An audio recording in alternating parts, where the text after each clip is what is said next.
dia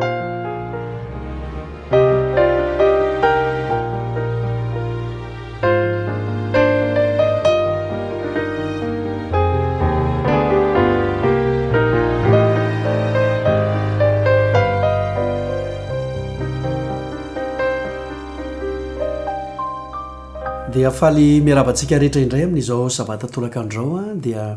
manona ny fiadanan'ny tompo amintsika rehetra ihany koa na isika mpanaraka ny radio azis na isika manaraka mivantana amin'ny pejy facebook amin'ity sabata tolakandro ty a dia somary hiavaka kely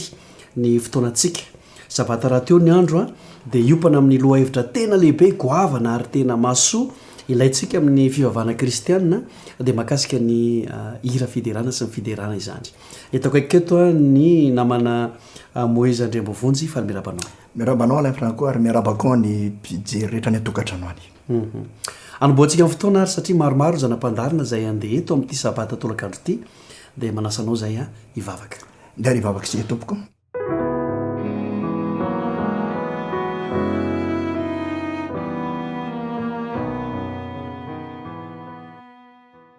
rahainay io zay any an-danitra le Andriamanitra mpamorona anay le Andriamanitra nampiditra anay amin'ny Sabata ho fitsarana sy firaisana mamy aminao le Andriamanitra mendrika io dia raina mandraka hariva misaotra anao zay satria mbola manana fotoana indray androany amin'izao takariva ny Sabata izao afaka hianatra eo tongotrao hano fahalalana avy eo amin'ny teninao ary ahafantatra ny sitraponao amin'ny alalan'ny soratra masina resaka momba ny hira fideràna zay Andriamanitra koa mampianaranay mba hahafantaranay marina ny tena momba izany sy ny ankasitranao izany indrindra amin'ity takariva ity dia mahatsiarany koa zany tsy famendreanay Andriamanitra raha io noho ny amin'i Jesosy Kristy dia sasao ireny fahotana rehetrareny ka mba ho voavela heliko anatrehanao zay rehetra amin'ity fotoana sy fandaran'ity izany no irenay izany no angatanay ka tetilomina amin'ny anaran'i Jesosy amen amen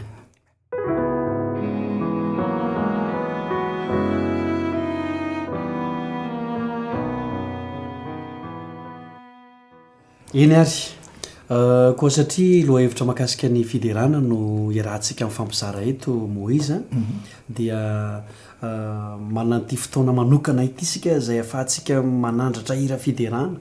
antsakira manokana iarahantsika amin'ny mélodie céleste ina no azonao ambara kely mahakasika azy ty alohan'ny anarahantsika azy araky ny hoanareo zay efa manaraka ny fotoana amin'ny valo raha lesaky ny zoma ao amin'ny page Facebook ny radio azistana 106.4 dia hitanareo omaly ny mélodie céleste ary chorale izay miderin'Andriamanitra amin'ny alalan'ny temperena roa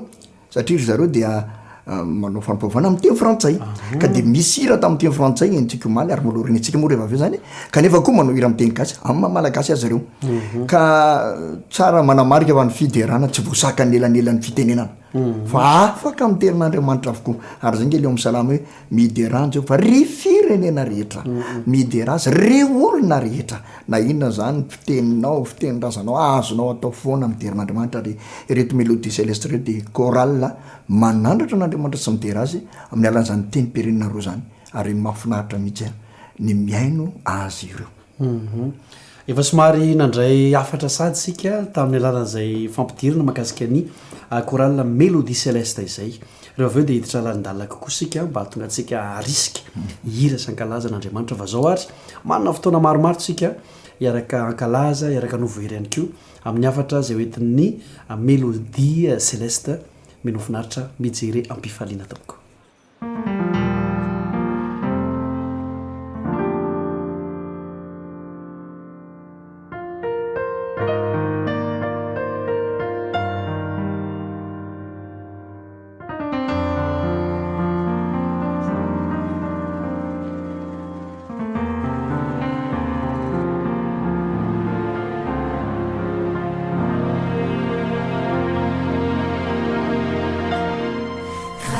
Seigneur, je peux élever ma voix. Tu m'as ouvert les bras et tu es toujours là. Grâce à toi, toi Seigneur, je vis dans ton amour, car sans toi oui je sais, jamais je ne tiendrai. Grâce à toi Seigneur, je peux élever ma voix, tu m'as ouvert les bras, et tu es toujours là. Grâce à toi Seigneur, je vis dans ton amour, car sans toi oui je sais, jamais je ne tiendrai. Grâce à toi Seigneur, je peux prouver ma foi, tu m'as ouvert les bras, et tu es toujours là. Grâce à toi Seigneur, je me chancellerai, car sans toi oui je sais, jamais je ne tiendrai. Avec toi je vis, en toi seul je prie, ma vie est en toi, ma vie c'est toi, tu es tout pour moi.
Seigneur,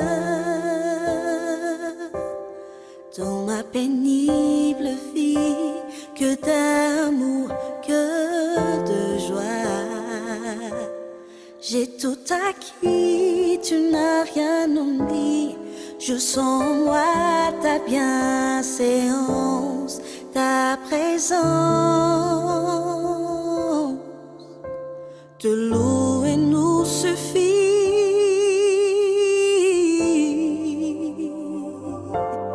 Que de miracles as-tu réalisé, Seigneur,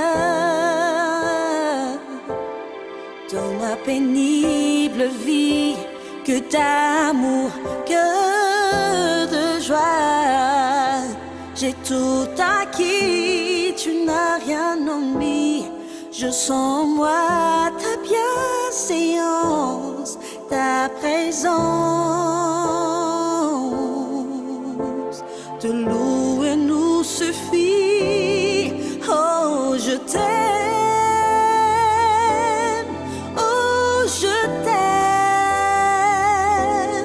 Oh, je t'aime. Tu es un Dieu d'amour. Oh, je t'aime.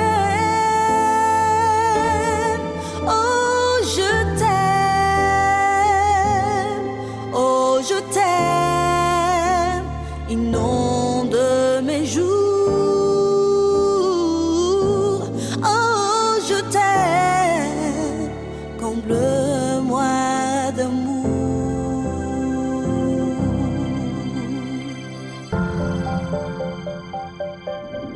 Pour que le monde puisse entendre à l'instant même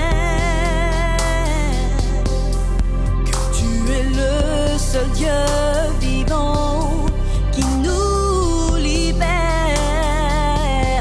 J'élèverai ma voix vers toi pour témoigner au monde entier. Ton nom est si bon et si puissant. Inscris-le sur mon cœur. Oh, je t'aime. Oh, je t'aime. Oh, je t'aime. Tu es un Dieu d'amour. Oh, je t'aime. Oh, je t'aime. Oh, je t'aime. Inonde mes jours. Oh, je t'aime. Comble-moi d'amour. Oh, nous n'aurons jamais la joie que par le nom de Jésus. Nous n'aurons jamais la foi, la paix, le salut. Nous n'aurons jamais les réponses nos prières que par le nom de Jésus.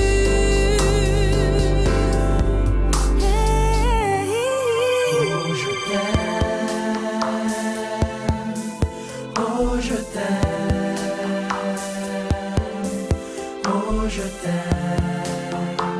Comble-moi d'amour.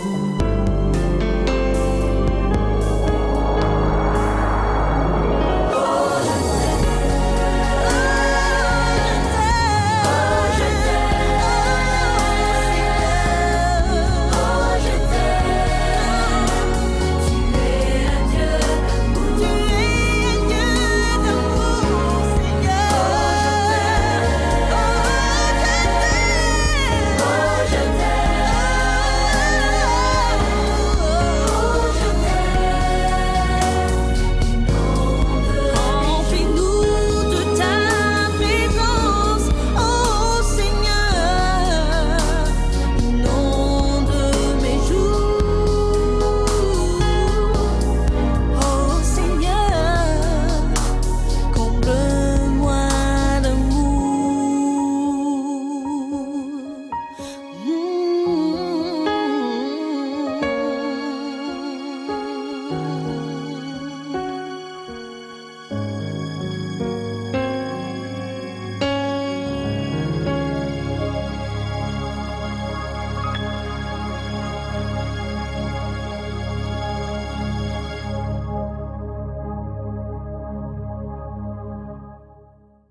Ce que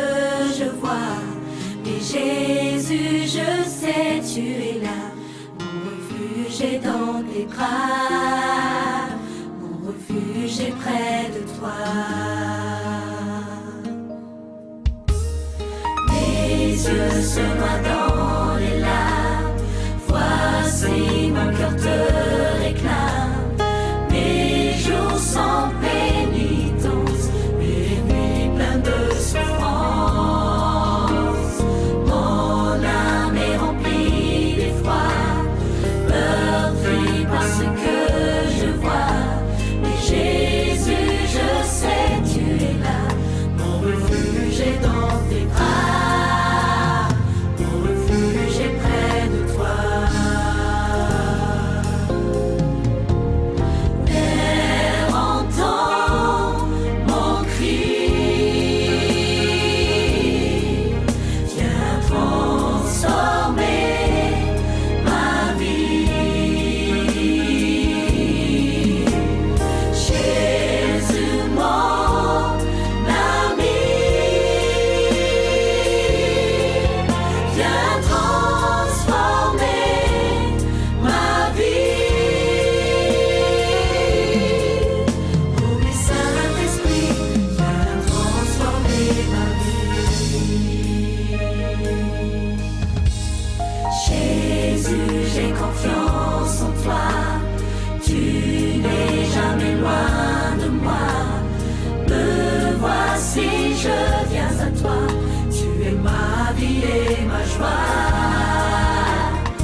te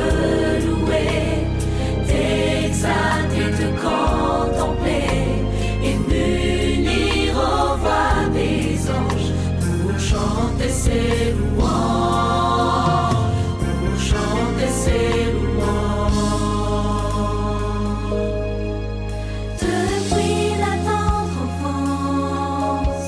j'attends la délivrance, cette vie en abondance, sans peine ni souffrance.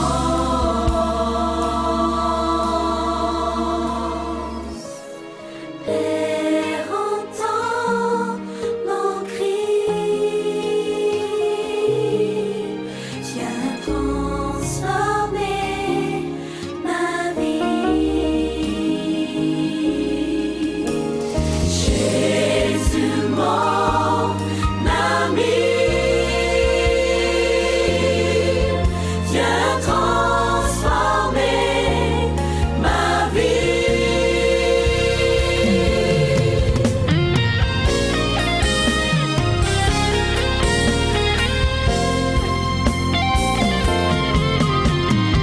Père, entends mon cri, viens transformer ma vie. Jésus, mon ami,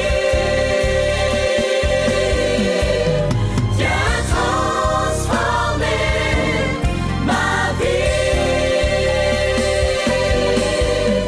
Oui, Saint-Esprit, viens transformer ma vie.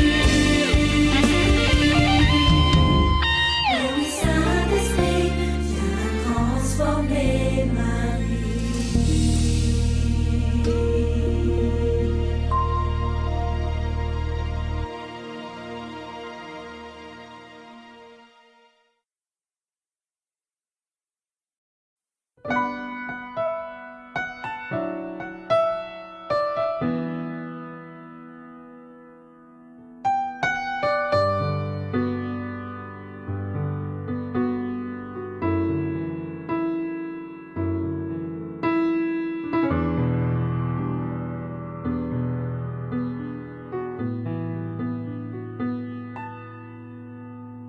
Peu importe ce que tu as fait,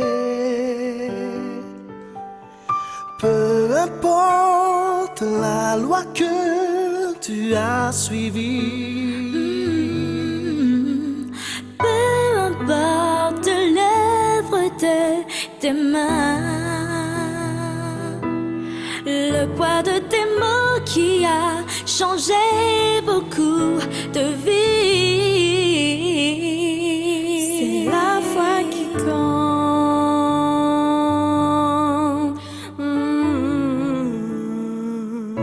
C'est la foi qui compte.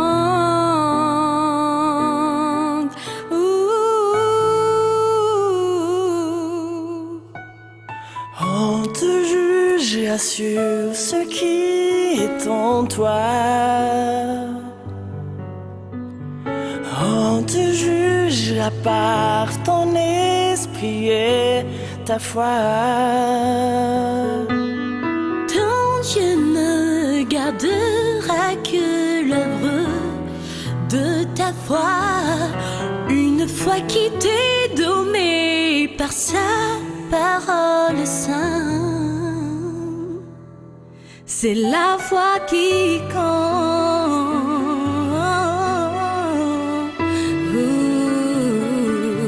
C'est la foi qui compte.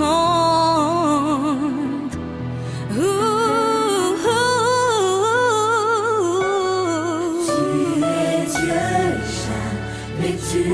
ne changeras. Tu es Dieu, jamais tu ne m'abandonneras. Tu es Dieu, jamais tu ne changeras. Tu es Dieu et moi, je sais que tu combats pour moi. es Dieu et jamais tu ne changeras. Tu es Dieu et tu me donneras la foi.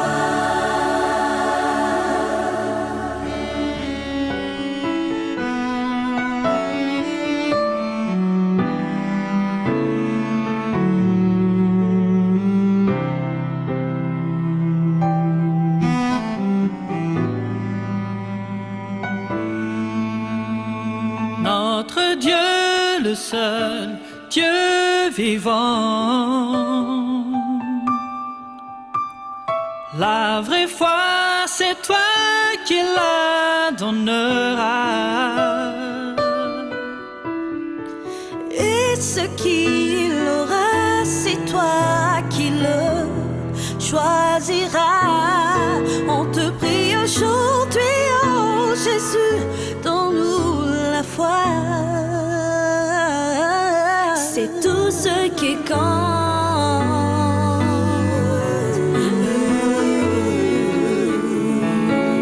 C'est ta foi qui compte.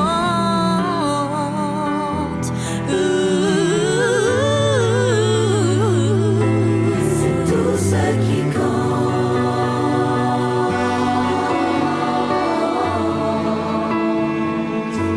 C'est ta foi qui compte.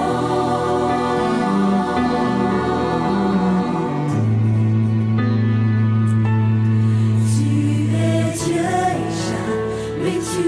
ne changeras. Tu es Dieu et jamais tu ne m'abandonneras. Tu es Dieu et jamais tu ne changeras. Tu es Dieu et moi, je sais que tu combats pour moi. Tu es Dieu et jamais tu ne changeras. Tu es Dieu et tu me donneras la foi. Tu es Dieu et jamais tu ne changeras. Tu es Dieu et moi, je sais que tu combats pour moi. Tu es Dieu et jamais tu ne changeras. Tu es Dieu et tu me donneras la foi. C'est tout ce qui compte.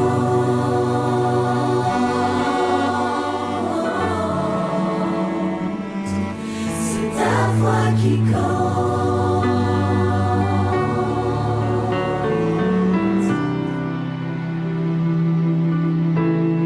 C'est ta foi qui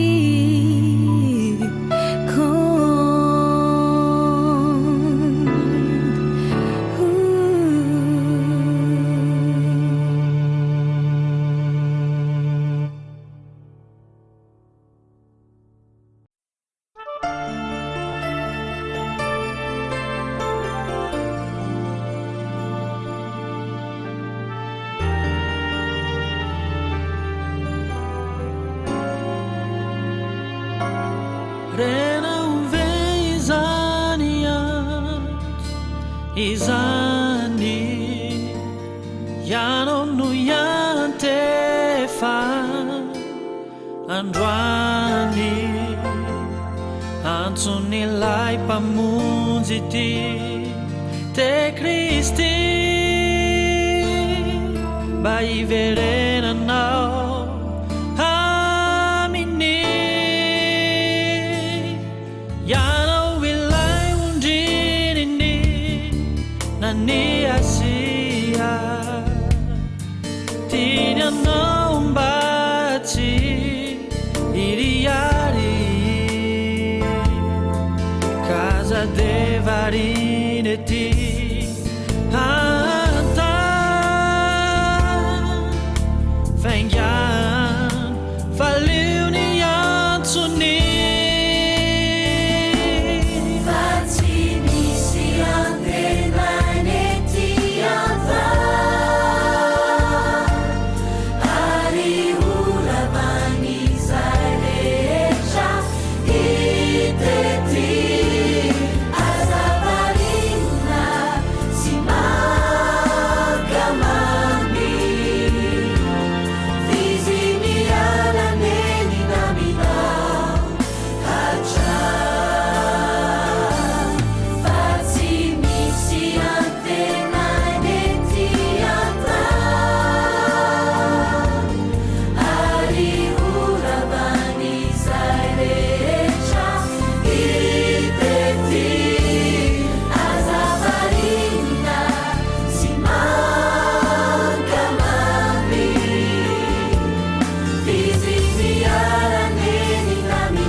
andesanao ny antsony miverena aminy fa izany no andrasany saoan'io lay ora farany andesanao ny antsony miverena aminy antsoanao Kristy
dia inona amin'ny fomanontolo fa isika rehetra zay nianiko atao anatin'ny antsakiry ny rahana tamin'ny mélodie céleste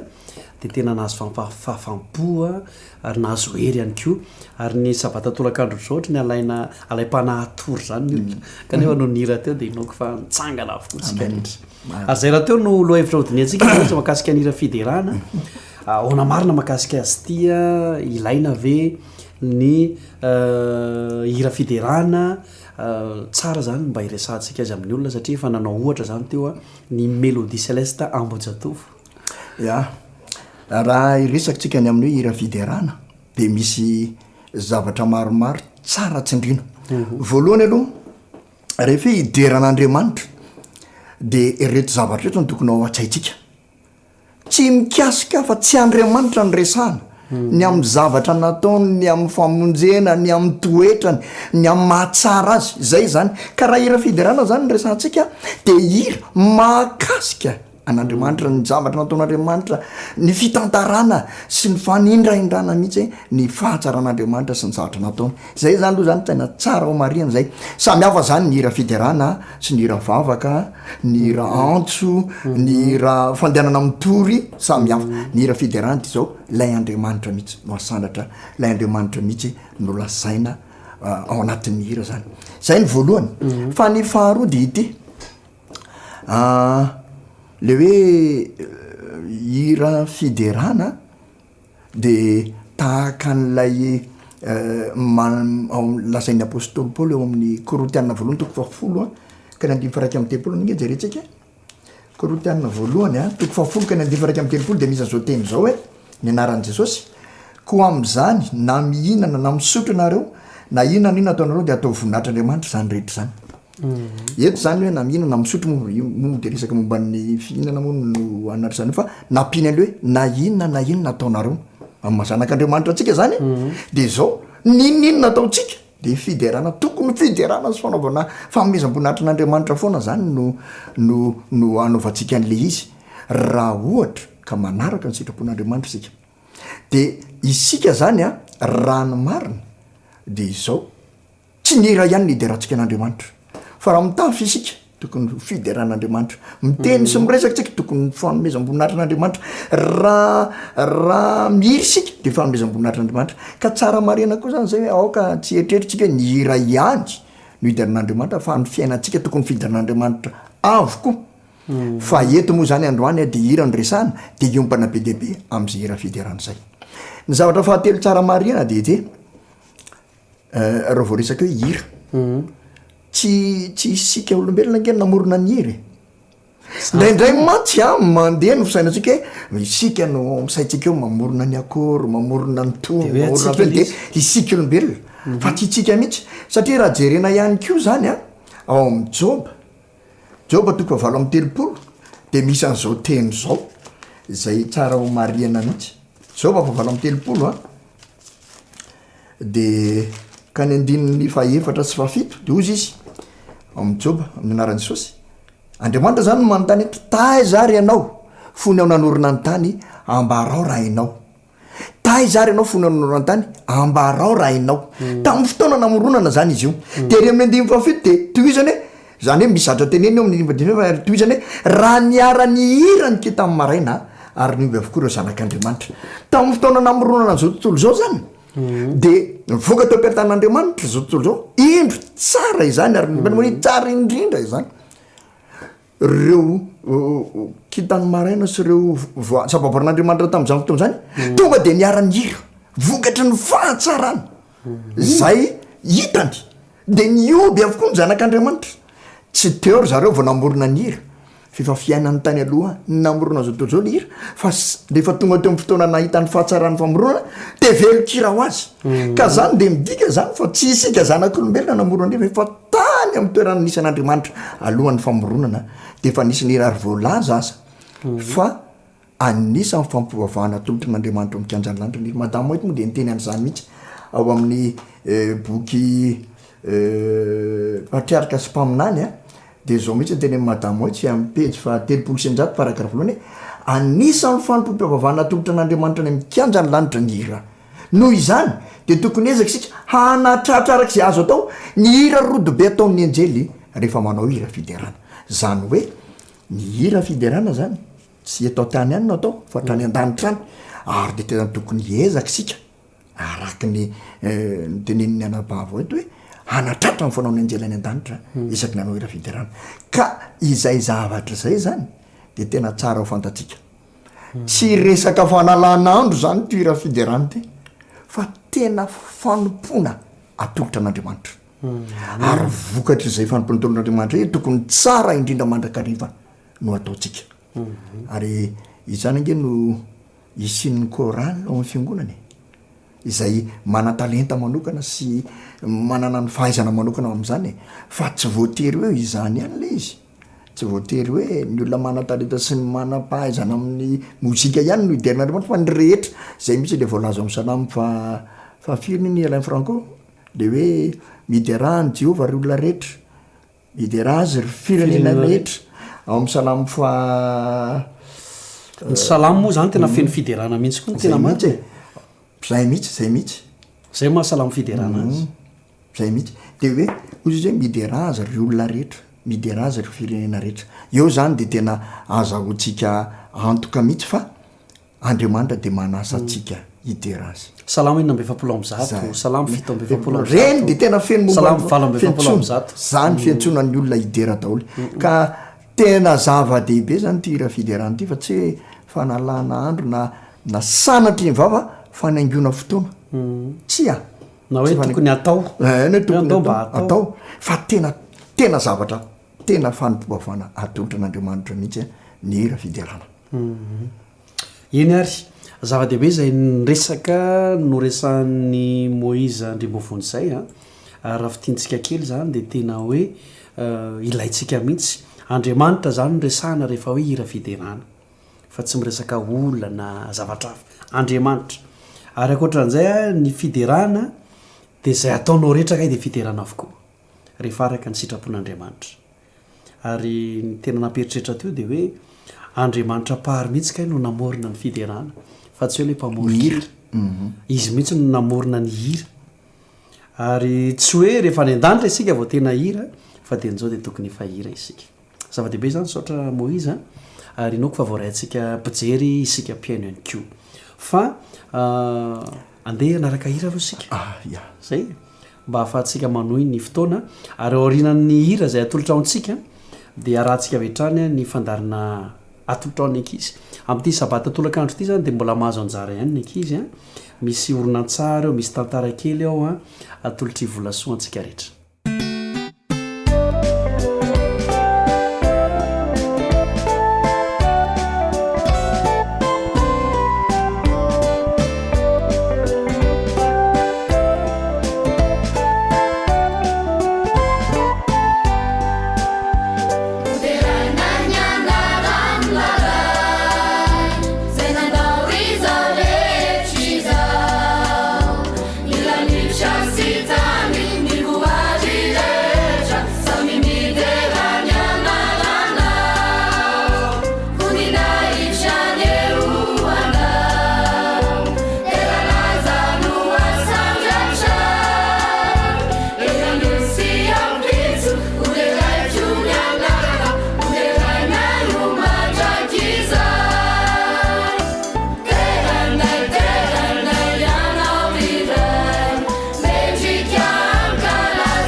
faly miarabany ankizy tsirairay avy indray amin'ity sabata folakandro ity.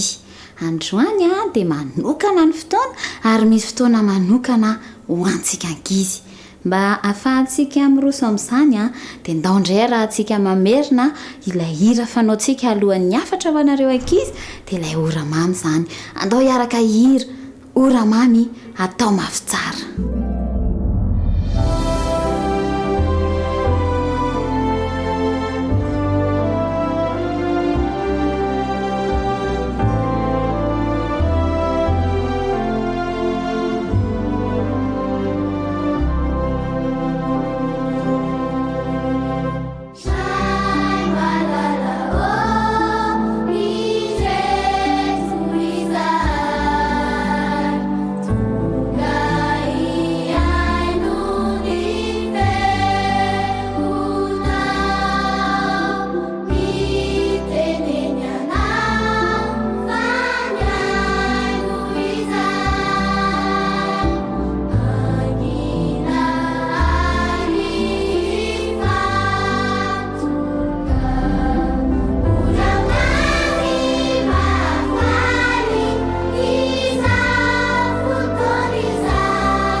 Dia andeha hiaraka hivavaka isika rankizy.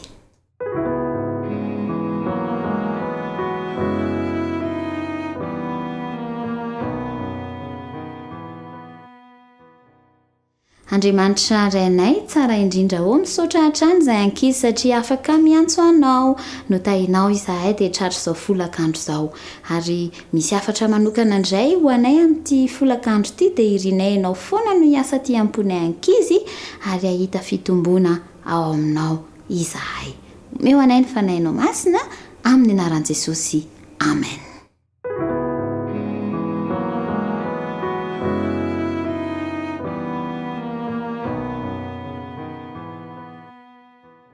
Ny tantara ary dia mitondra ny lohateny hoe fanomezana ho an'Andriamanitra. Ao amin'ny Romana 4:10 voalohany tapany faharoraka izy dia misy hoe mba hatolotrareo ny tenanareo ho fanatitra velona, masina, sitrak'Andriamanitra dia fanompom-panahy mety ataonareo izany. Tantarany Toma ity tantaraina amintsika ity rankizy izay tovolahy kely anankiray mamonjy ary tia makany amin'ny kilasy ny sekoly Sabata. Izy dia rehefa miaino ny fampianaran'ny mpampianatra azy dia tia mamerina ny toko sy andininy izay nampianariny. Ka ny am-piangonana mantsy izay mahay toko sy andininy dia manao an'izany mason'ny olona rehetra ao amin'ny fiangonana. Dia i Toma matadidy be foana ary manangan-tanana foana izy dia mamerina ny tsianjery. Kaka ny olona hoe fa ahoana ary ny aizany Toma isan-kerinandro ny toko sy andininy dia nanontany azy mihitsy ilay namany ahoana lesona aizany lahy dia namaly izy hoe izany ataoko fanomezana ho an'Andriamanitra. Fa rehefa mampianatra mantsy ny mpampianatra rankizy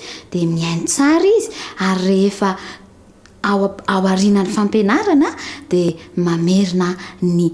toko sy andininy izay nomeny mpampianatra izy. Fa izy mantsy manana fanomezana betsaka avy amin'Andriamanitra. Ny dadabe sy bebeany izay mitaiza azy, ny fandrinany mafana sy malemilemy tsara, sekoly andehanany ary sakafo isan'andro san'andro. Fa nieritreritra izy tsy mba manam-bola sy kilalao omena an'Andriamanitra dia nitady hevitra izy dia teo nahitany hoe andeha ny fianarana ny tenin'Andriamanitra ka famerenana ho tsianjery toko sy andinindray isan-kerinandro no ataoko fanomezana ho an'Andriamanitra. Teny resahany tamin'ny mpampianatra ny zareo izany dia mety mihitsy ho chef-taine fa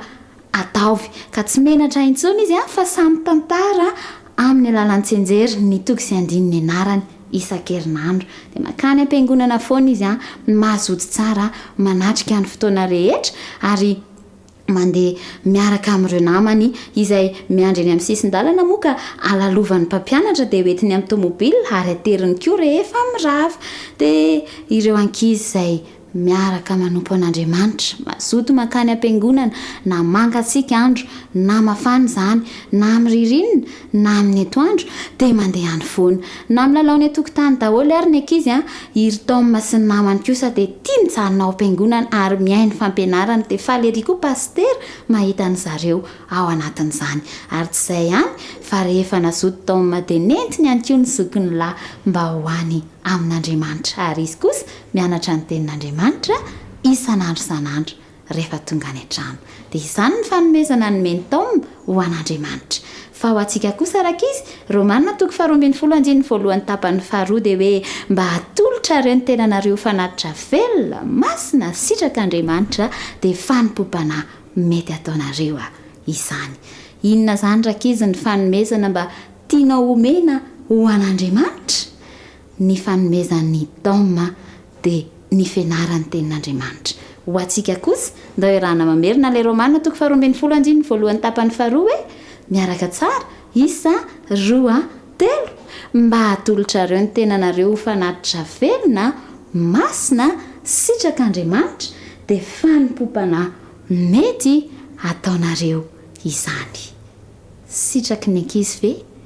ny hanolotra ny tenany mba ho an'andriamanitra fa nyresantsika tamin'ny maraina fa fitiavan'andriamanitra dia andeha isika hanolotra ny tenantsika mba ho fanatitra ho an'andriamanitra rankizy iza ilay tena tiantsika Jesosy andao ane raha antsika manao ilay hira manao hoe Jesosy tia ankizy toa ay toa anao hoe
rehefa tsapantsika rakizy fa tena tiantsika Jesosy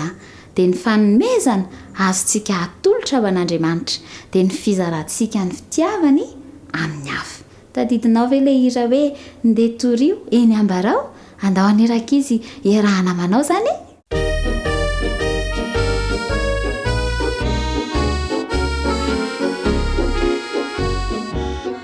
ndeha torio eny ambarao ny hafatry Jesu ndao lazao ny fitiavany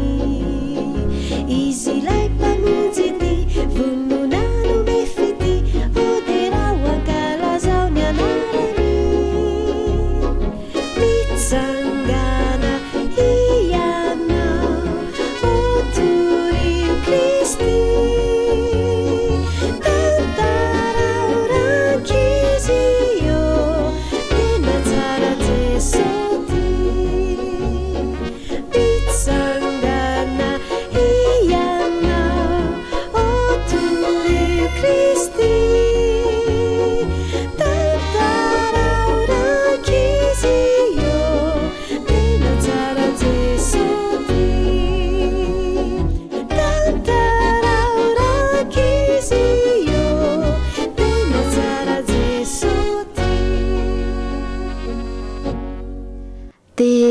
izay ary ny afatra izay natokana ho antsika tamin'ity folakandro ity rakizy fanomezana ho an'Andriamanitra. aza tonoina mihitsy ny manao fanomezana ho an'Andriamanitra amin'ny fankatoavantsika amin'ny fianarana ny teniny amin'ny fizarana ihany koa ny fitiavany amin'ny hafa. Izavy ny voninanao an'izany? Ie, andao ary hivavaka dia mba hampian'Andriamanitra isika ankizy ahatanteraka an'izany. Hivavaka isika.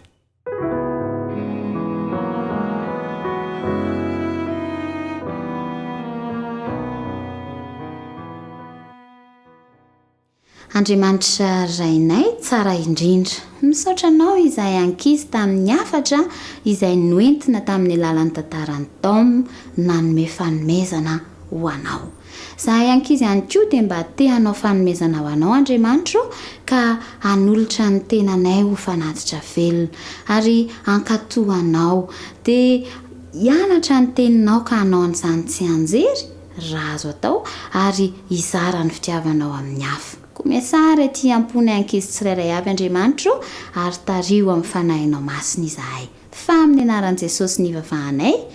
Amen.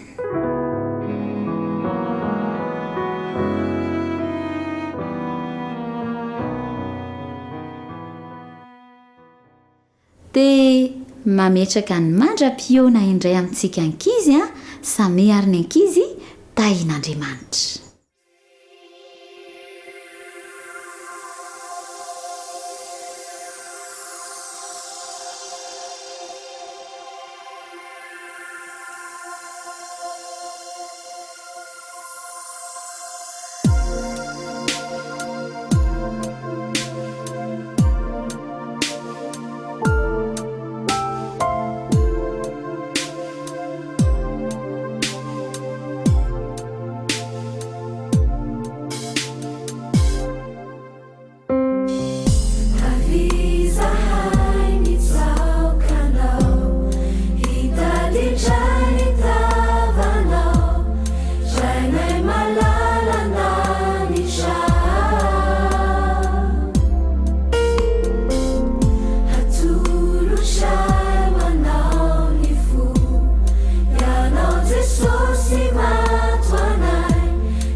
dia mitoetrany ny fotoanantsika eto amin'ny radio azis ary eo antsika izay manaraka ihany ko ny page Facebook 106.4 FM ao anatin'ilay loha hevitra lehibe mahakasika ny Fideràna sy ny hira Fideràna isika miaraka amin'ny namana Moïse ANDRIAMBOAVONJY ihany ko. Dia toizantsika raha ny tinitinika Moïse. Ya ny salamo fafito amby folo am'zato zay noresantsika teo aloha teo a dia mivaky toy izao amin'ny anaran'i Jesosy. Miderany Jehovah ry firenena rehetra, miderazy ry olona rehetra, fa lehibe ny famondrampony amintsika ary mandraka izay ny famarinan'i Jehovah. Halleloia. Io salamo io dia salamo fanasan'Andriamanitra mba hiderantsika azy. Ka eto dia ny firenena rehetra, tsy misy mihitsy zany voavaka. Tsy hoe ny matanjaka ara-politika tahaka ny Amerikanina ihany na manambola sy manakirana tahaka ny firenena Europeana sy aziatika ireo. Fa hoe ny andalam-pandrosoana sy mahandro ohatrantsika dia tsy mahazo tsia, Andriamanitra tsy manavakavaka. Asainy avokoa ny firenena rehetra. Ary zay no nahatonga le resantsika tamin'ny Mélodie Céleste teo hoe tsy voasaka ny elanelam-pitenenana ny fideran'Andriamanitra fa dia izao ankasitrahany zany rehefa ataontsika amin'ny fo madio sy feno fitiavana. Ka eto zany dia tiako ny manasa atsika rehetra fa ny firenena rehetra. Ary toy izay naveo hoe ny olona rehetra. Io zany tsy hanavanako hoe tsara feo hoe mahay solfay na hoe fokondry zareo tsisy fanavana na hoe groupe ny anina ihany fa ny olona rehetra raha mbola mahatsiaro tena olona ianao dia asain'Andriamanitra hitera azy. Tsisy mihitsy zany tompoko ny fialatsiny hoe za inge tsy mahay mihira fa tokony hianatra mihitsy hira. Ary misy fanambarana zay mihitsy mahafinaritra manentana hoe tokony ianarantsika mihitsy zany mihira zany satria hira foana sika mandritra mandrakizay hideran'ilay Andriamanitra. Ka tiako koa zany manentana antsika rehetra andao atao lasa fiainantsika zany miderin'Andriamanitra zany amin'ny alalan'ny hira satria ny hira ndresany eto kanefa amin'ny fomba rehetra ihany koa no afahantsika miderin'Andriamanitra maizy atsika manontolo tokony fidarantsika n'Andriamanitra ny fiainantsika. Andeha ary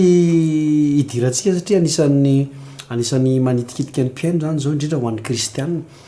ho an'ny olona rehetra ny hoe inona raha ny tena tombontsoa ara-panahy ho an'ity hira Fideràna ty. Izy ty hoe tsy maintsy atao misy tombontsoa izy ty ny angeny tsy rako le izy tsy hitako inona ny tombontsoa misy tombontsoa ara-panahy izy ty. Tena misy tombontsoa ara-panahy ngeza be mihitsy mitarika atsika ho amin'ny fahatsarana ara-panahy mihitsy zany hira Fideràna.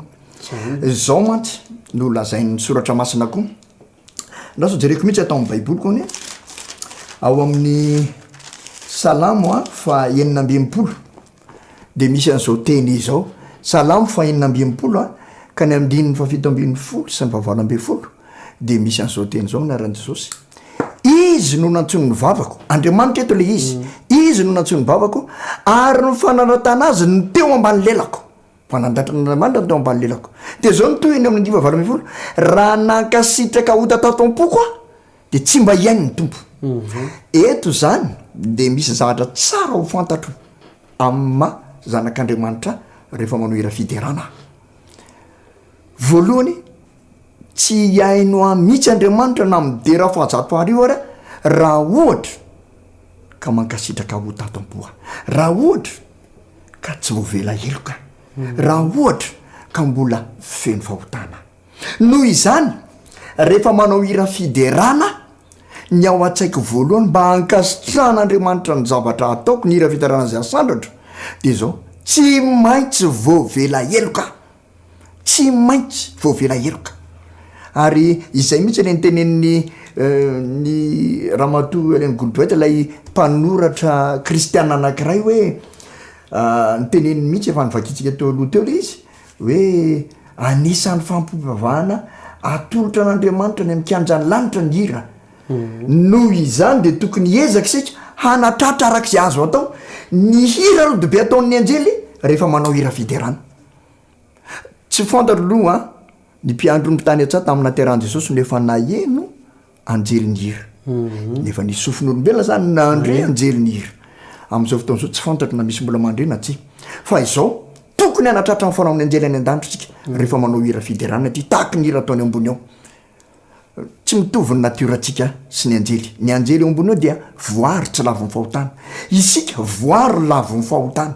noho izany raha tiatsika ny hanatratra arak'izay azo ataony ataon'ny anjely dia tokony tovy natiora amitsika ho voavela heloka tsy isy fahotana ka ny tombontsoa ra-panahy voalohany zany raha zatra mihira fiderana ianao dia mitarika anao amin'ny fibebahana marina ny hira fiderana satria tsy sahira mihitsy ianao raha tsy voavela heloka noho zany dia mitarika anao hibebaka mandrakariva ny hira fiderana ny olona anankiray zany izay mihira fiderana tia mihira fiderana dia tokony eo a-tsainy io tenen'ny salamy io hoe raha nlankasitraka ao tatompo dia tsy haino any tompo noho izany tsy tiakony ho kapantsona maneno sy varahana amin'ny karantsana fotsiny mitona amin'ny plafond ny fiangonana na plafond dia miverina fa tiako ny hirako mba ho raisina andriamanitra amin'izay faindrany dia zao mangataka famialan-keloko andriamanitro avelao ny heliko aoka ho diovinao ny amin'i jesosy ary azoko antoko zany fanadiovana zany satria ataoko ampinoana ny vavaka ary ampinoana ndratsako ny famelan-keloko dia zao miakatra ny hira fiderana ka la hira fiderana zany dia mitarika voalohany indrindra hanana toetsaina mibebaka mandrakariva ary eto zany mba tiako anafarana atsika namana rehetra na ianao mpivavaka ao am-piangonana na ianao koral ao amin'ny fiangonana na ianao manatandretra dia mandray anjara amin'ny fotoana voarindra sy fotoana voalamina rehetra reny na ianao mihira miderin'andriamanitra eo amin'ny fianakaviana ao tokantrano azadino ny mibebaka mangataka famelan-keloka isaky ny ampiakatra zany hira fiderana zany ary rehefa zatra amin'izany hira fiderana zany ianao dia zao lasa voavela heloka mandrakariva mibebaka mandrakariva eo anatrehan'andriamanitra zay ny voalohany asa raha misy fanontanina tena apetraka l izy zany tena zava-dehibe mihitsy indrindra eo amin'ny eo anatrehan'lay fivavahana kristiana mba tsy ho fombafomba fotsiny zany le makany am-piangonana fa anisan'ny tena tokony atao an'andriamanitra le mihira satria ny olona rehetra ny voary rehetra ny firenena rehetra dia tokony hihira ho an'andriamanitra ary ny tena ohatrany hoe nampetsi-posy namperitrera atao anatin'le izy teo Moïse dia le hoe ohatrany hoe porofon'ny famelan-keloka zany ny fiderana matoa zany midera sy mankalaza an'andriamanitra ny olona anankiray dia olona voavela heloka izy dia olona mibebaka izy zay mihitsy ny tsy tokony hoe mifanohatra amin'izay zany enao zany mideran'andriamanitra io dia tena efa mahatsapa fa voavela heloka zay mihitsy ary zay mihitsy ny anton'ny fiderana tena nahatsapa ny zavatra nataon'andriamanitra taminao fa lay resantsika zany le hoe mitarika atsika tombontso azo amin'ny fiderana dia zay le mitarika atsika hibebaka zay mandrakariva satria raha vao tsy manana mpahotana mihira fiderana na mampiakatra hira manandratra anazy ny fiderana azy eo ambany lelanao araka raha voalantsana dia zao tsy hainao izy dia ohatra miseho fotsiny ianao ohatra manao programma fotsiny fa mazanak'andriamanitra anao nikatsanao mandrakariva dia nifandray amin'andriamanitra dia le hira fiderana mihitsy zany mitarika anao araka volasotra marina mba hibebaka zay zany ny voalohany lasa misy dikany zany lira fiderana am'izay tena misy mihitsy ie anoizy atsika azy ny tombontsoa mbola misy tombontsoa akoatran'izay hoe misy tombontsoa ihany koa atsika azy misy tombontsoa koa anankiray be dia be ny tombontsoa fa angamba vitsivitsy ihany no tenentsika eto ty zao misy anankiray mba tiako hozaraina aminareo hoe ny tombontsoa azo amin'ny hira fiderana dia voalohany indrindra ny faharoa zany moa zany fa tsy voalohany indrindra dia izao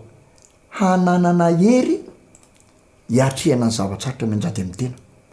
zany mihitsy ohatra misy amin'ny aranofo ihany koa izy io fa ny amin'ny ara-panahy ny tena resako lo eto mety mbola resaky ny aranofo tsika rehefa avy eo fa amin'ny ara-panahy hananana hery hiatrehana ny zavatsarotra mianjady amin'ny tena izy io voalohany indrindra zao andetsika ny resika ny tantarany zanak'Israely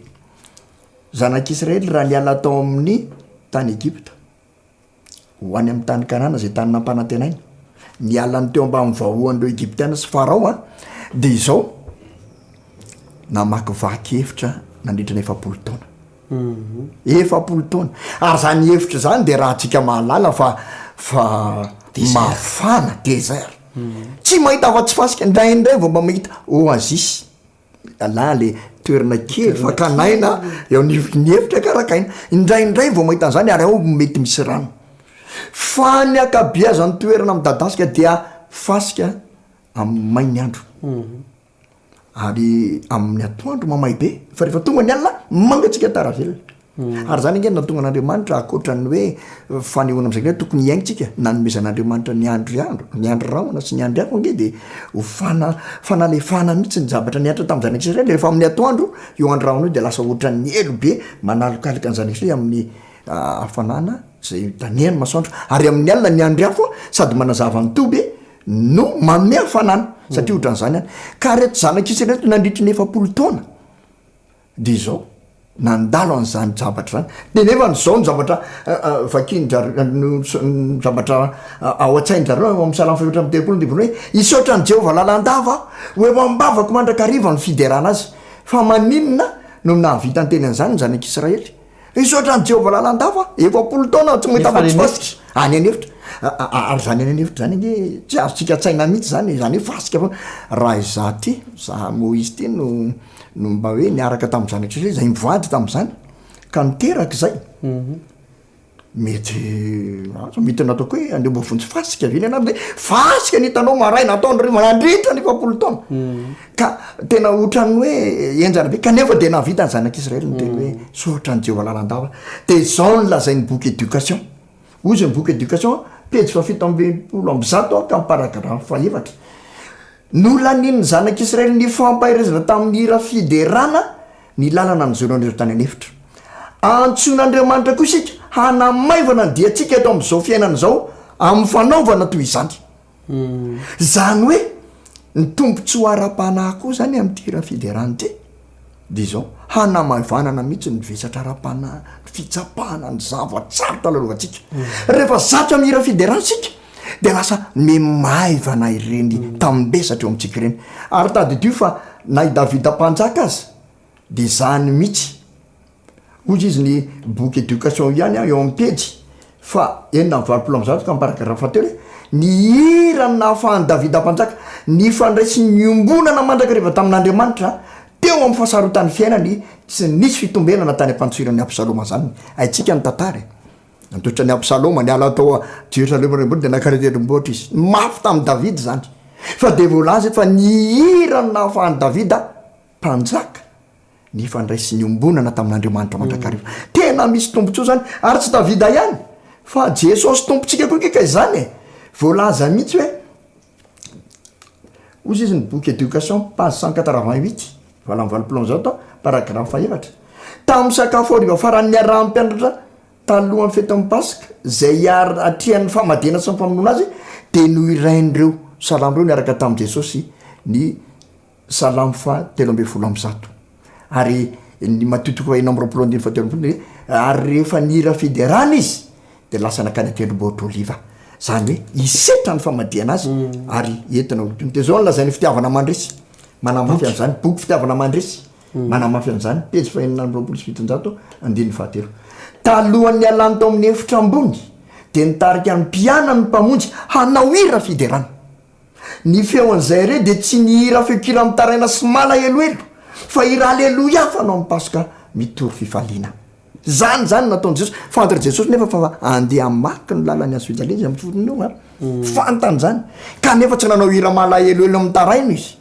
fa izao ny hira fiderana no nitaritany mpianany de zay nanomehery azy hiatrena ary tsy Jesosy ihany fa na ny apôstôly koa nge de zany ny apôstôly zay tateo arinany Jesosy nametrahana ny fitoriana filazantany zao tsy zao mihitsy lazainy asan'ny apôstôly toko 2:5 ary no mamatinalina de nivavaka sy ny hira fideran'Andriamanitra Paoly sy Silasy ary ny haino azy mpifatitra tamin'io fotoana io ao hatramin'ny maizina izy mirahalahy de mamatinalina zany nge Alain Franco ka am'le fotoana mamamy toromaso le am'le tsatsak'alina iny le tena mamy fa zao ny hira fiderana sy ny saotra n'Andriamanitra nivavaka izy mirahalahy ary ny mpifatitra rehetra nare azy de zao ny lazain'ny boky vavolombelona mahery manazavany izy io pejy 7:20 niaritra fahoriana mafy de mafy ny apôstôly no nitoerina mampijalina andaozana azy nefa tsy monomonona izy fa ny nataony kosa tao anatin'ny aizy nikitroka sy ny fahorian'ny tranomaizina de ny fampahery tamin'ny tongobavaka sy ny hira fideranan'Andriamanitra nahazaon'izy ireo hery izany hira fiderana zany na zanak'Israely na Davida mpanjaka na Jesosy tompontsika na ny apôstôly de zany ary raha mbola toy izika ny tantara de mbola misy keo ao amin'ny bokery mifanandrona pejy fahafolo am'zato paragrafa telo de misy fitantana momba ny jauna us sy momba ny zeroma zay maty marture de zao ny filazany azy izy roa lahy rehetra zany ny tantarainy eto am'ty pejy ity na de ny fahavalony aza de zendata tamin'ny fietsy am'ny fenerbo nisy papisy tamafana fo iray zay ny tantarany nafatesany jauna us marture sy ny nafatesany zeroma zay maty taterona kely ary nylaza hoe samy nanana saina tony izy mirahalahy rehefa anakaiky ny ora farany ny omana ny odorana zany izy mirahalahy dorana velona ny omana ny odorana toy ny olona ho any amin'ny fanasana fampakaram-bady izy tsy namoaka feo mitoro fitaranana izy rehefa niakatra ny lelafo tena nomboka ny hira fideràna izy ary mahalana nampiantony hirany ny fidedadedany afo enjana nge zany Alain Franco ohatrany hoe vakitsika fa midedadeda nefa fa mahatra ny amin'ny lohalika isaky midedadeda le afo de vao may mihira fideràna misy nampianatra moa nylaza hoe io andriamanitra tompontsika io koa rehefa hoan'ny olona zay fankasitrany ka maty martirotranireny de mety omeny fanalefana tsy aheno mangiry firintsony amin'ny fotoana mahafotrandreny fa de ny hira fideràna izy mba hahafahany miatrika an'izy ary ny farany mba tiako zarina amitsika amty faranty de zao tantaratsika malagasy atsika malagasy mihitsy raha salama marture zao tompoko ny voalaza atao amin'ny tantaran'ny marture malagasy ny amin'io ray aman-dreny zay maty marture io koa noho ny amin'i jesosy kristy zao voalaza amin'ny boky tantaran'ny marture malagasy voaeloko ho faty raha salama marture rehefa tsy nilefitra tamin'ny lalàna navoaka ampanjaka raha navalina voalohany ny efatra amby folo aogositra fito amin'ny telopolo sy valonjato arivo de nentina teny ambohipotsy izy mba ho vonoina teny andalana eny ambohipotsy de nolaninra salama tamin'ny hira sy ny vavakapony dia tongotra nataony no irainy mafy hoen'ny olona rehetra nanaraka teny ny firana FFM efapolo de manjatsy manao hoe hitako ny lala tsara ka izorako zao azoko mifamondrenaka ho tanako manampiry fanahy masinao ary alohany nandefonana azy de tsy nitsahatra ny hira raha salama marture tena mahafinaritra mihitsy fa tena misy inona re zany tombontsoa ara-panahy mihitsy rehefa zatra mihira fideràna ianao manana hery mihitsy ianao hiatrena ny zavatsarotra eto zany de te andrisika tsika rehetra mihitsy ao atokantrano any toeram-piasana any naiza naiza andao ho fiainatsika zany fideràn'andriamanitra amin'ny alalan'ny hira zany mety hoe miteny angambana hoe tsy mahay mihira ratsy feo sy ny sisa ny tena marina de zao ataovy ny fanandramana miaraka amin'andriamanitra de rao izy fa zava-dehibe loatra ny tombontsoa ara-panahy azonao am'le izy zay angamba Alain Franco fa reo roa ihany angamba no tenena fa betsaka no azo lazaina amin'izy ity fa tsika momba le hiditra amin'ny zavatra aranofo rehefa aveo de hitatsika eo indrany am'izay zay zany ny tombontsoa ara-panahy mahakasika ny hira fideràna de zao maniry zay mba hanao fanandramana isika nandalo tam'izany davida nandalo tam'izany jesosy niatrika an'izany hoe hira fideràna zany koa reo apôstôly tao anatin'ny fonja de ianao koa zany niasaina nao fanandramana fa mitondra hery ara-panahy ho antsika ny hira fideràna nao anao le ao anaty olany mihitsy zany de tokony hira ianao zay zany fanandramana tokony ho ataotsika eny ary anaraka hira anankiray indray aloha sika eo ampisaintsainana an'izay voalazy zay ary aorina nyty hira zay atolotry ny namana teknisianyity toky etsy amin'ny laviny teknika de atolotra ao antsika ny fandalinana baiboly irahantsika amin'ny Pst Colombe.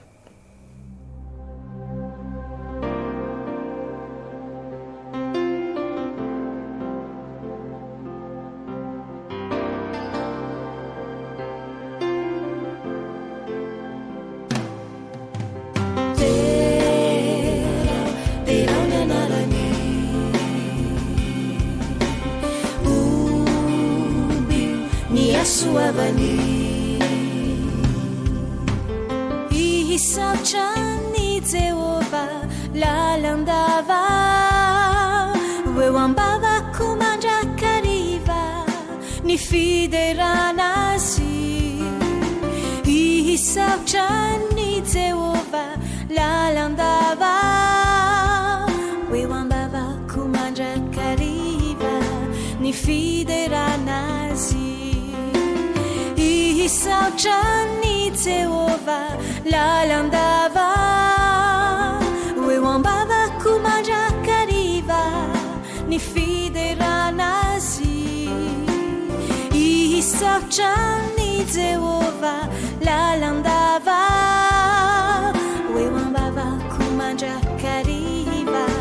ny fideràna azy ianao no ny tantana ny fiainako ianao no ny haino ny tarainako mivalone ny fotoana tsersina hoe nahoana lehibe ka ho zahay hoe isatrany Jehova lalandava eo ambavako mandrakariva ny fideràna azy isatrany Jehova lalandava eo ambavako mandrakariva ny fideràna azy isatrany Jehova lalandava eo ambavako mandrakariva ny fideràna azy isatrany Jehova lalandava eo ambavako mandrakariva ny fideràna azy ianao no antony avelomako ianao no heriko sy tanjako nandrifitry ny taona maro ianao no lay ray mpiaro lehibe ka ho zahay hoe isatrany Jehova lalandava eo ambavako mandrakariva ny fideràna azy isatrany Jehova lalandava eo ambavako mandrakariva ny fideràna azy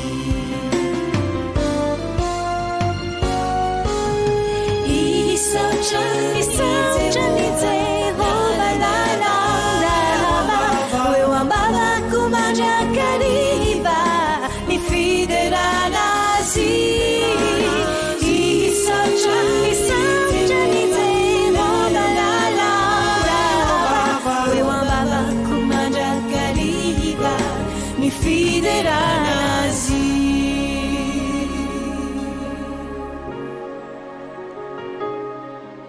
eo ambavako mandrakariva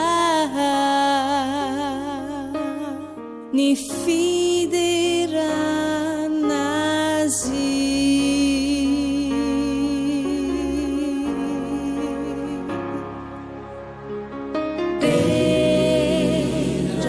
derao ny anarany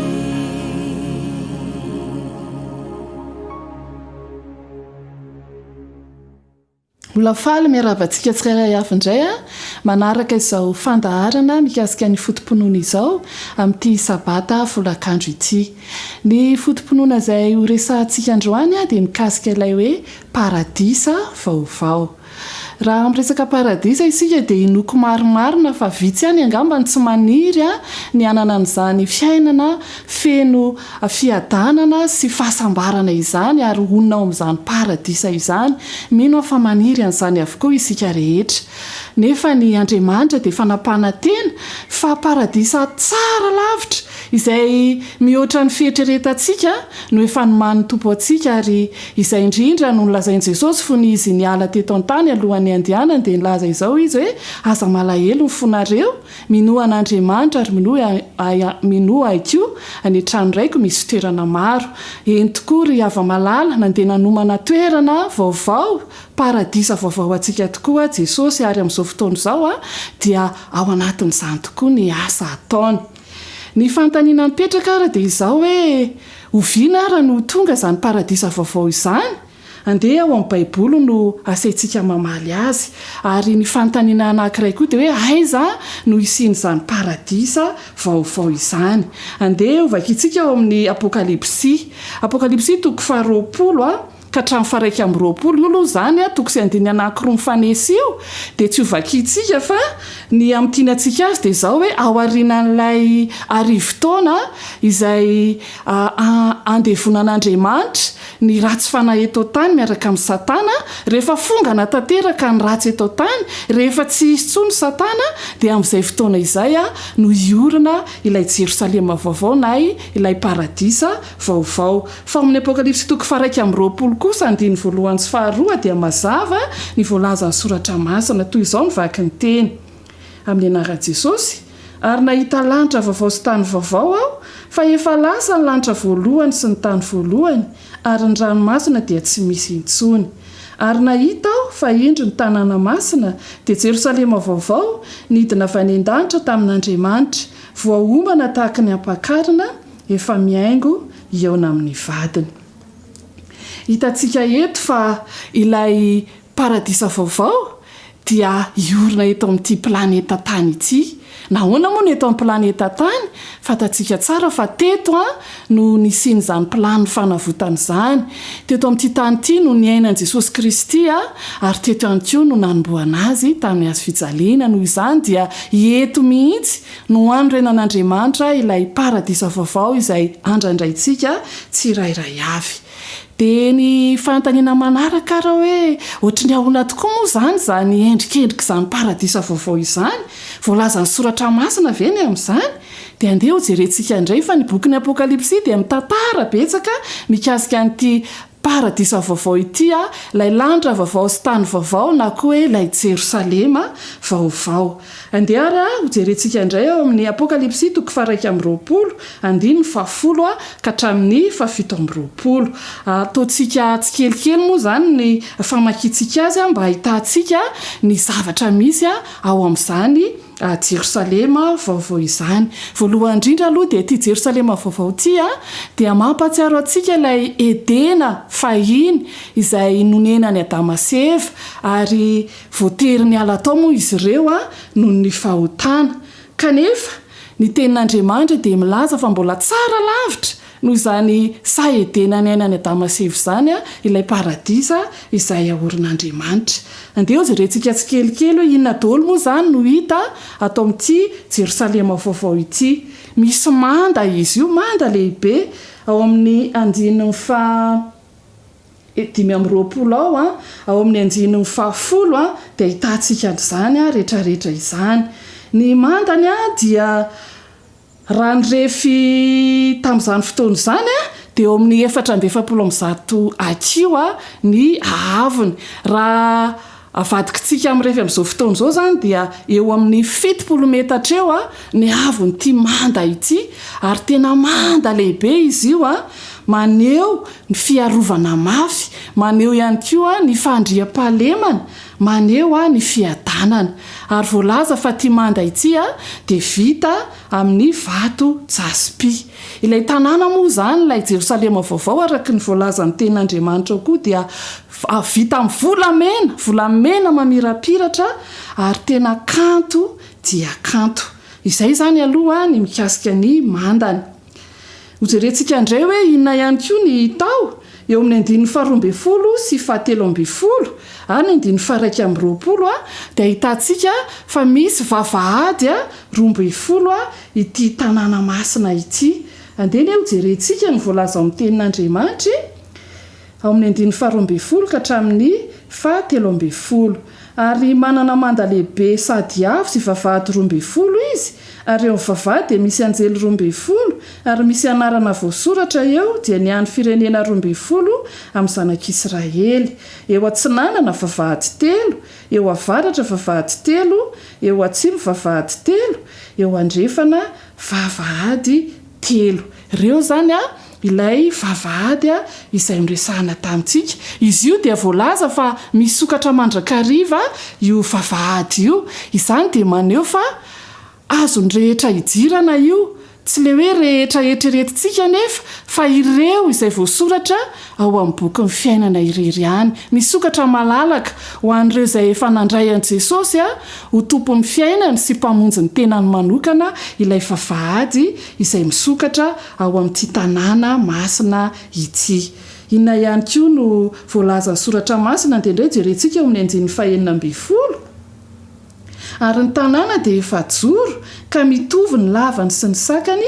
ary nandrefy ny tanàna ny volotara izy ka 2 sy 1 alina stadio, mitovy ny lavany sy ny sakany ary ny ahaviny. Eto indray zany ny velaran'ilay tanàna dia raha avadikitsika amin'ny refy amin'izao fotoana izao dia eo amin'ny 240 kilometatra ny lafiny avy amin'io tanàna io. Izany dia maneho amintsika fa faran'izay lehibe dia lehibe ary atonina ny olona rehetra vao avonjy ity tanàna masina ity. Ary tena mahafinaritra mieritreritra an'izany ho tafiditra ao avokoa ireo olom-boavonjy rehetra. Ary ity Jerosalema vaovao ity koa dia mitovy amin'ilay efitra masina indrindra izay nisy ny tempoly tamin'ny andro zanak'Israely izay voalaza ao amin'ny mpanjaka voalohany toko 420 moa izay. Ary ao amin'ity efitra masina indrindra ity na ilay tanàna masina indrindra ity no misy ihany koa ny seza fiandrianan'Andriamanitra. Ary izany dia midika fa lasa tempolo mihitsy zany ity tanàna masina ity.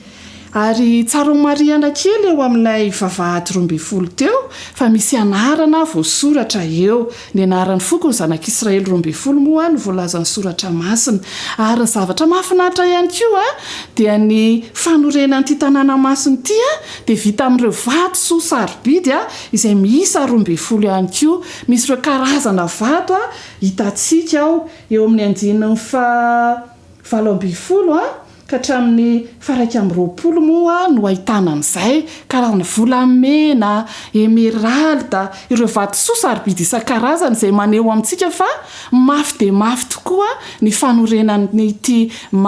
Jerosalema vaovao ity. Ary maneho ihany koa zany ny fahatsarana, ny voninahitr'Andriamanitra ary koa ny faharetan'ity tanàna ity. Ka dia misarika ny saintsika hoe iza amintsika ireny tsy ho tonga any, iza amintsika ireny tsy ho liana amin'izany tanàna masina izay nomanin'Andriamanitra ho antsika izany. Raha izay ary ny eo amin'ny endrikendriky ny trano sy ny manodidina azy dia andeha jerentsika indray inona kosa ary ireo ataontsika hoe zavaboary hita manokana ato amin'ity Jerosalema vaovao ity. Ao amin'ny Apokalipsy toko 2:20 andiny ny voalohany sy 2 no ahitantsika azy. Toy izao ny vaky ny teny amin'ny anaran'i Jesosy: ary izy naneho ahy onyn-dranonaina mangano any tahaka ny vato kristaly, nivoaka avy teo amin'ny seza fiandrianan'Andriamanitra sy ny zanak'ondry teo voan'ny lalambeany. Ary teny an-danindroa amin'ny ony nisy hazonaina mamoha voro 12 samihafa sady mamoha isam-bolana, ary ny raviny hazo dia ho fanasitranana ny firenena maro. Ity rano ity ilay ony izay mikoriana dia tena mahavelona tokoa izany. Ary tena mahafinaritra mijery an'izany misy voankazo izay mamoha voany 12 samy hafa isam-bolana eo. Ny hazonaina ihany koa dia hita ao anatin'io voankazo io. Izany dia miantoka ny fahavelomantsika mandrakizay rehefa tonga any, ary miantoka ny ilaintsika rehetra ho amin'ny fahavelomana mandrakizay ihany koa, manasitrana ny ravin'io hazonaina io. Endry ava-malala tena zava-dehibe ny afantarantsika an'izany, tsy sanatria anganongano na ny foroforon'ny saina fa tena naseho an'Andriamanitra tamin'ny alalan'ny mpaminany mpanompony fa tena misy izany Jerosalema vaovao izany. Ary ny hazonaina, ny ranony ony izay mikoriana dia miantoka ny fahavelomantsika mandrakizay. Izao indray ary ny fanontaniana manaraka hoe iza zany no oninao, iza daholo no hitoetra ao amin'izany tanàna masina izany. Andeha jerentsika indray ao amin'ny Apokalipsy toko 1:20 andiny ny 4. Toy izao ny vaky ny teny: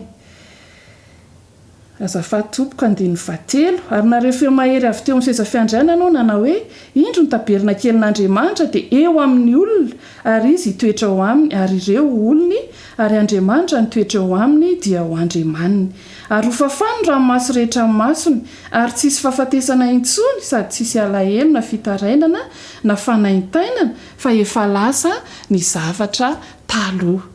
Hitantsika fa ireo olombonjena izay tonga any an-danitra no hitoetra ao ary Andriamanitra dia hiara-monina amin'ny olony amin'izay fotoana izao amin'izay fotoana izay. Iza moa ireo olombonjena ireo dia tenen'ny soratra masina hoe ireo naharesy izay maharesy ozy Andriamanitra no hiara-mipetraka amiko ao amin'ny seza fiandrianako. Ireo maharesy ihany ary araka ny voalaza teny aloha koa hoe ireo voasoratra ao amin'ny boky ny fiainana dia ireo izay nandray an'i Jesosy dia tsy hatany nanaiky azy ho tompo sy mpamonjy ny tenany izay irery ihany no hiaraka onona amin'Andriamanitra any amin'ilay paradisa vaovao. Hitantsika teo ihany koa fa izany toerana izany dia tsy misy fahoriana intsony, tsy misy alahelo na fitarainana, tsy misy fahafatesana.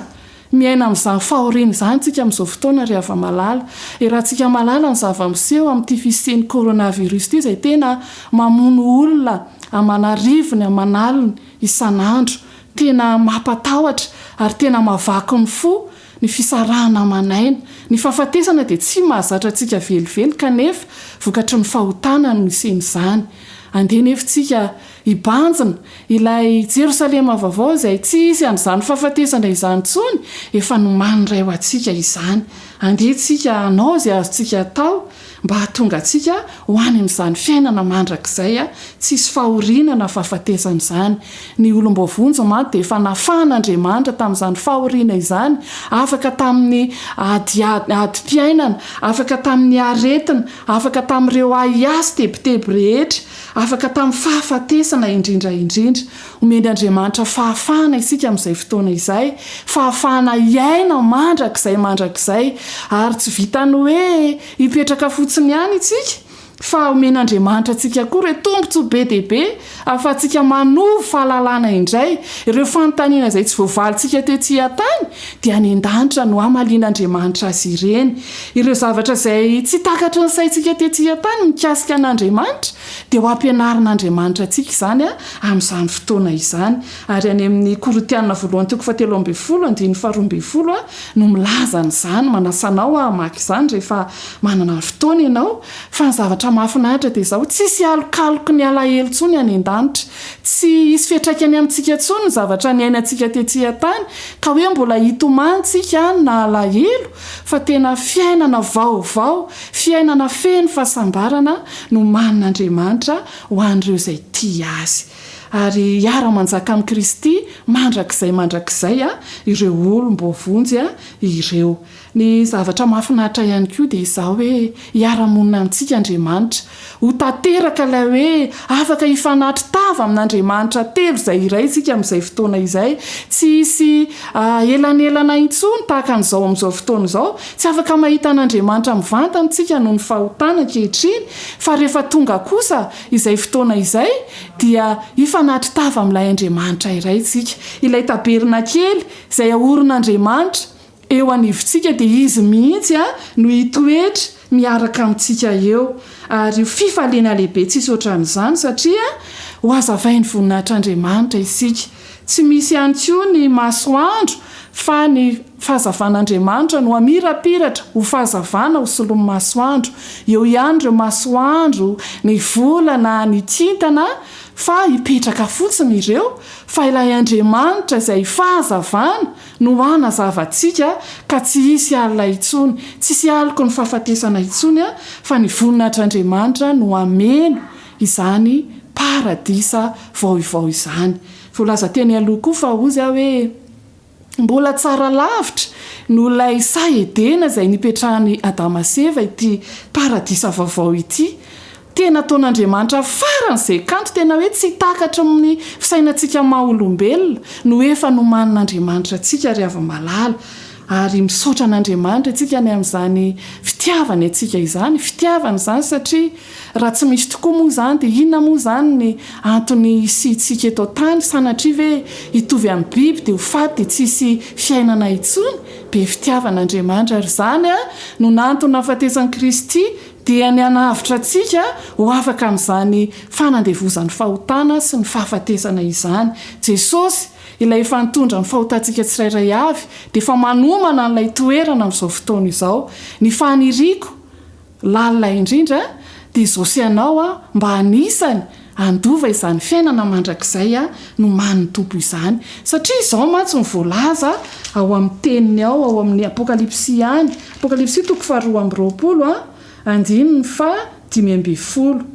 fa ny velany ny alika sy ny mpanao ody ratsy sy ny mpijangajanga sy ny mpamono olona sy ny mpanompo sampy ary izay rehetra tia lainga sady mandainga. Raha sanatria manana andreo toetra ireo isika andeha elany izany satria tsy ho tonga any ireo manana andreo toetra ratsy ireo. Mila manova ny fomba fiainantsika sika ary ava-malala kely sisa dia hifarana ny tantaran'izao tany izao kely sisa dia andravany ity tany feno fahoriana sy fijaliana ary fahotany tia Andriamanitra. Ny fandriako dia mba tsy hanisany olevona izao sy anao fa andehantsika an'olo tena bebe koa an'Andriamanitra andehantsika hibebaka anatona an' Jesosy Kristy izay mbola mifona ao antsika amin'izao fotoana izao ao amin'ny efitra masina indrindra ary raha sanatrika mbola misy tsy nan'olo tena antsika anetrano any amin'izao fotoana izao anlorantsika tena satria ozy ny voalaza ao amin'ny 5:20 ao amin'ny 2:20 hoe sambatra izay manasa ny akanjony mba hanana ny fahefana amin'ny hazonaina sy jirany amin'ny vavahady ho ao an-tanàna. Ny fandriako dia mba ho voasasan'i Kristy avokoa ny akanjonsika tsirairay avy ka mba hanana fahefana amin'izany hazonaina izany isika hiditra ao amin'ilay vavahady ao amin'ilay tanàna masina mahafinaritra mieritreritra an'izany rehefa malala enkany antsika tsirairay avy mba samy anomana ny fotsika ny tenantsika isan'andro mba ho vita fihavanana amin'ny tompo ka tsy io sotavela eto amin'ity tany be fahoriana ity fa rehefa ho avy ny tompo dia ho akarina ho any amin'ilay fiainana mandrakizay isika tsirairay avy hitahantsika ny Andriamanitra. Amen.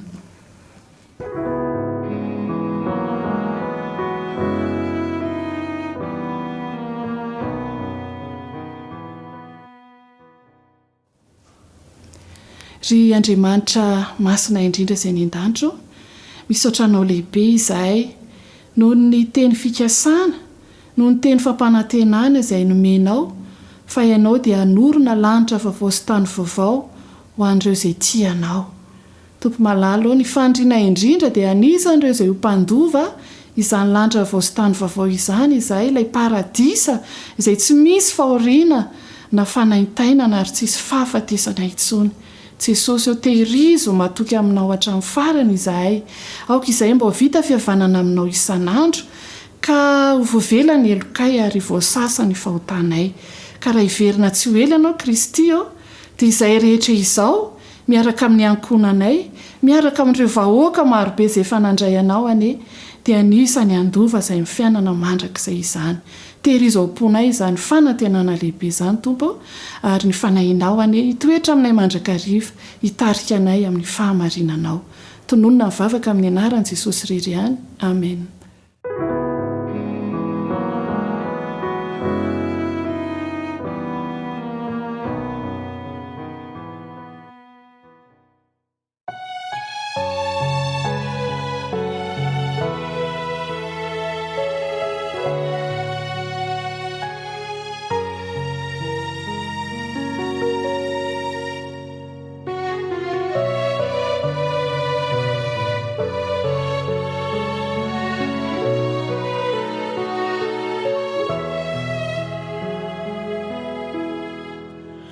Feonkira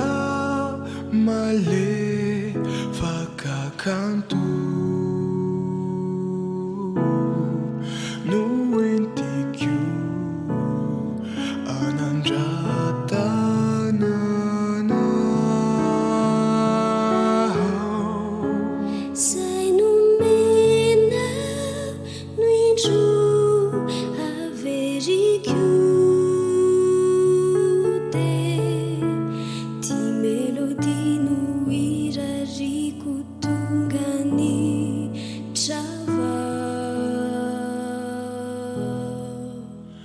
zatohirako anao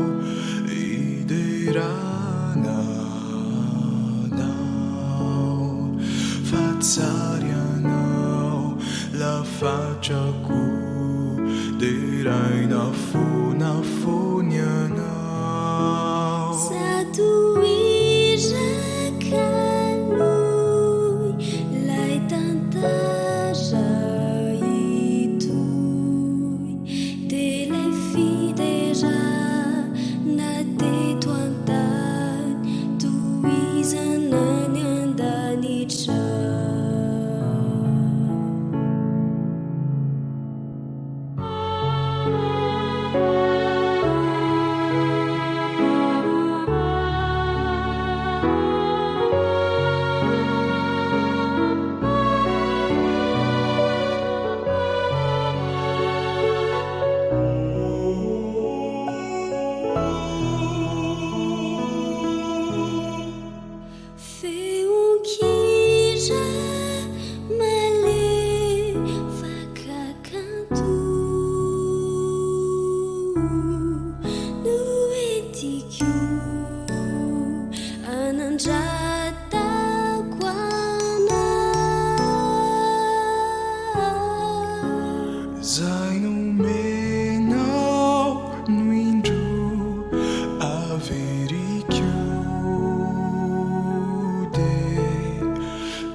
zatohirako anao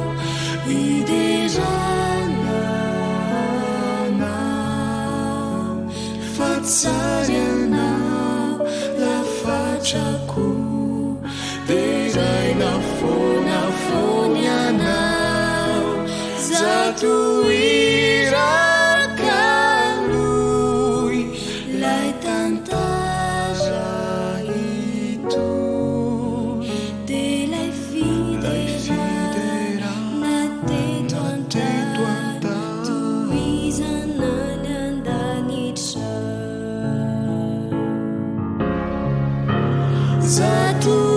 zatohirako anao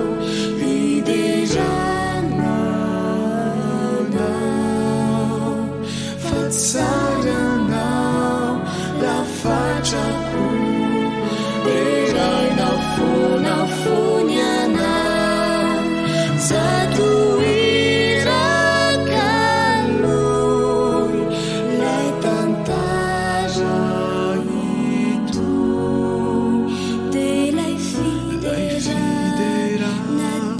nateto antany toizanany andanitra de lay fideràna teto antany toizanany andanitra de lay fideràna teto antany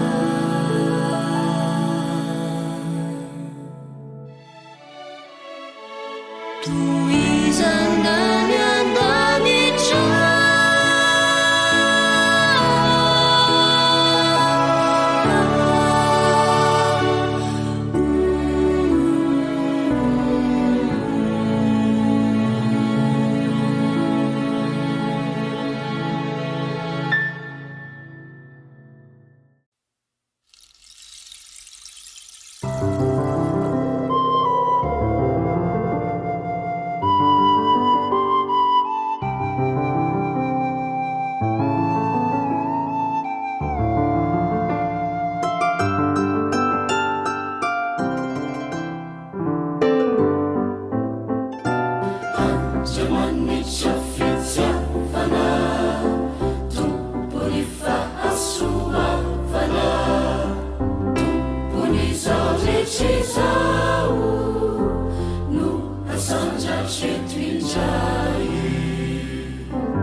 Be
dia mitoetrany ny fanarahnao ny radio azis ry mpiaino malala ary hoantsika rehetra zay manaraka ihany ko ny 106.4 FM amin'ny alalan'ny pejy Facebook manana loha hevitra manokana isika makasika ny hira fideràna ny fideràna an'Andriamanitra zay nisan'ny zava-dehibe tokoa eo amin'ny fanompona an'Andriamanitra tsy ny vavaka ihany fa ny hira ihany ko dia fanompona an'Andriamanitra ary ny fideràna zay ny loha hevitsika miaraka amin'ny Moïse ANDRIAMBOAVONJY FIFALIANA Alain Franco zay manolotra ny fandarana ihany ko hitantsika teo ny tombontsoa ara-panahy misy tombontsoa ara-panahy lehibe ny hira fideràna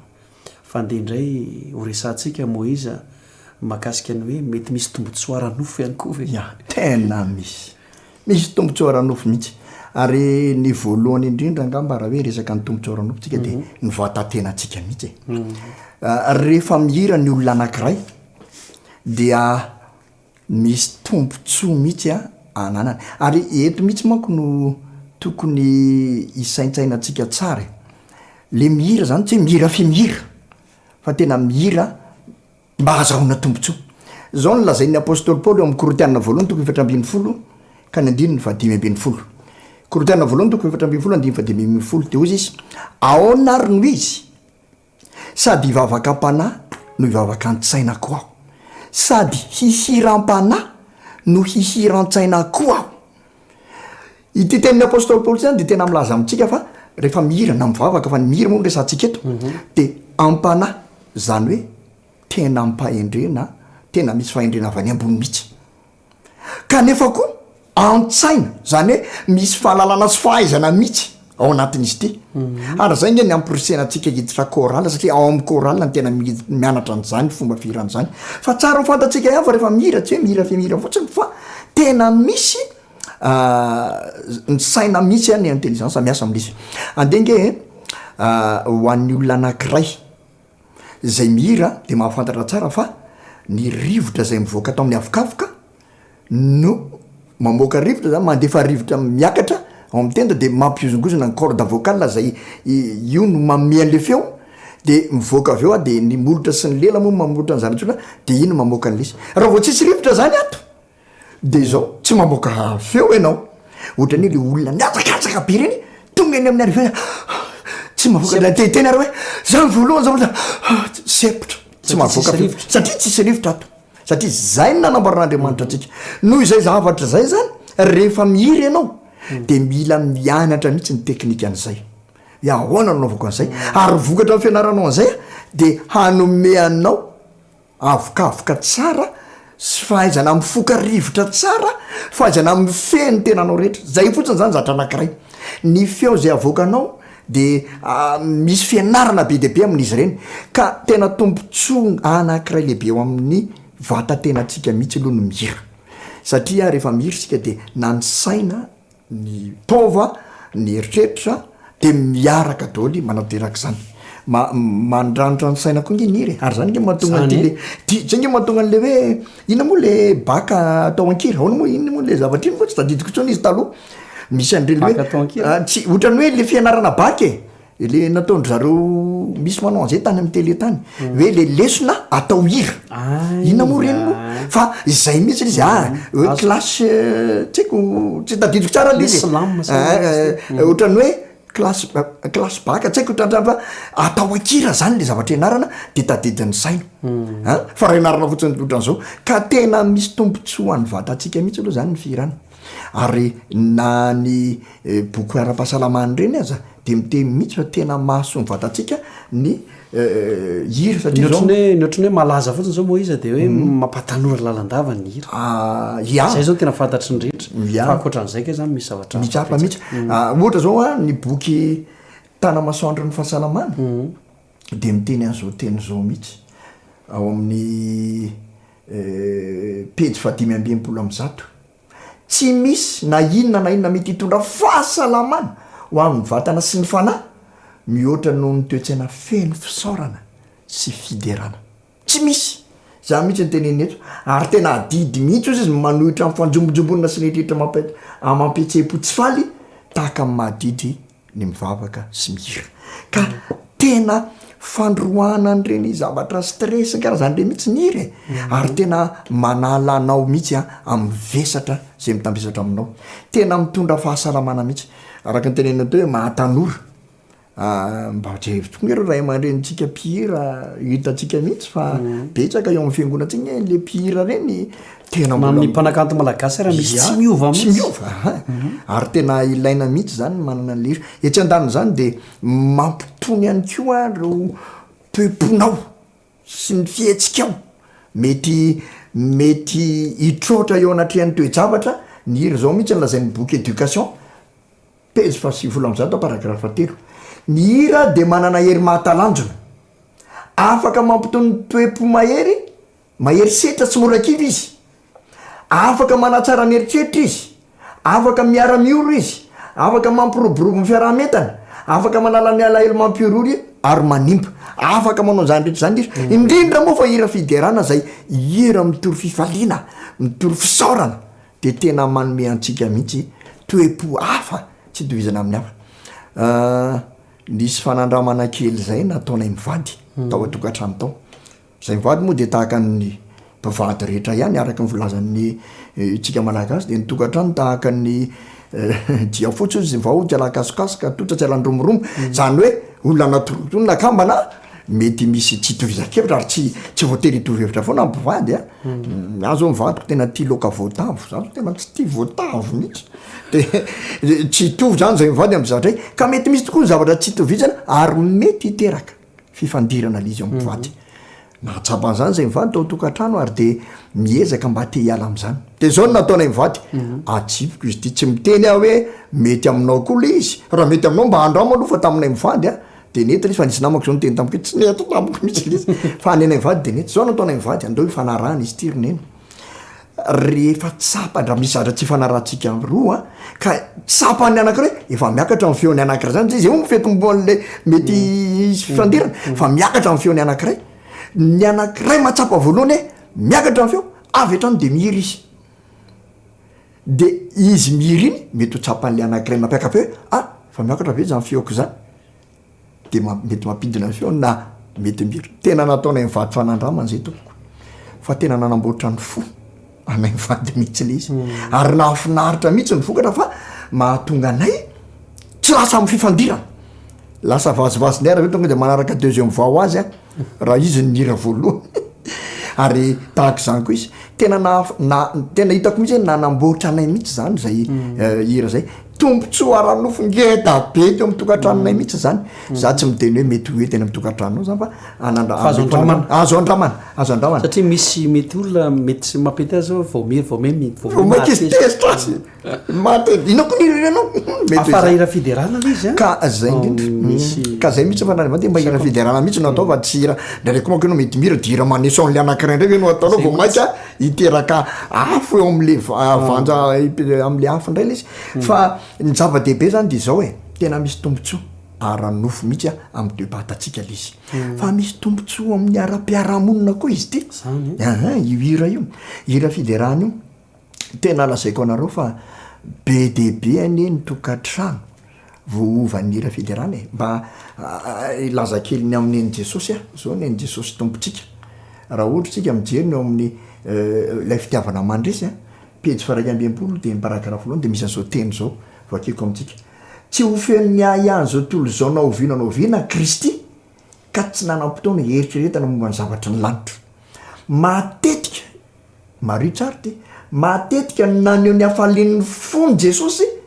tamin'ny fanaovana hira salamo sy hirany lanitra nandreny feon'ny sandratra ny dera sy ny sotra n'andriamanitra mimponina tao nazareta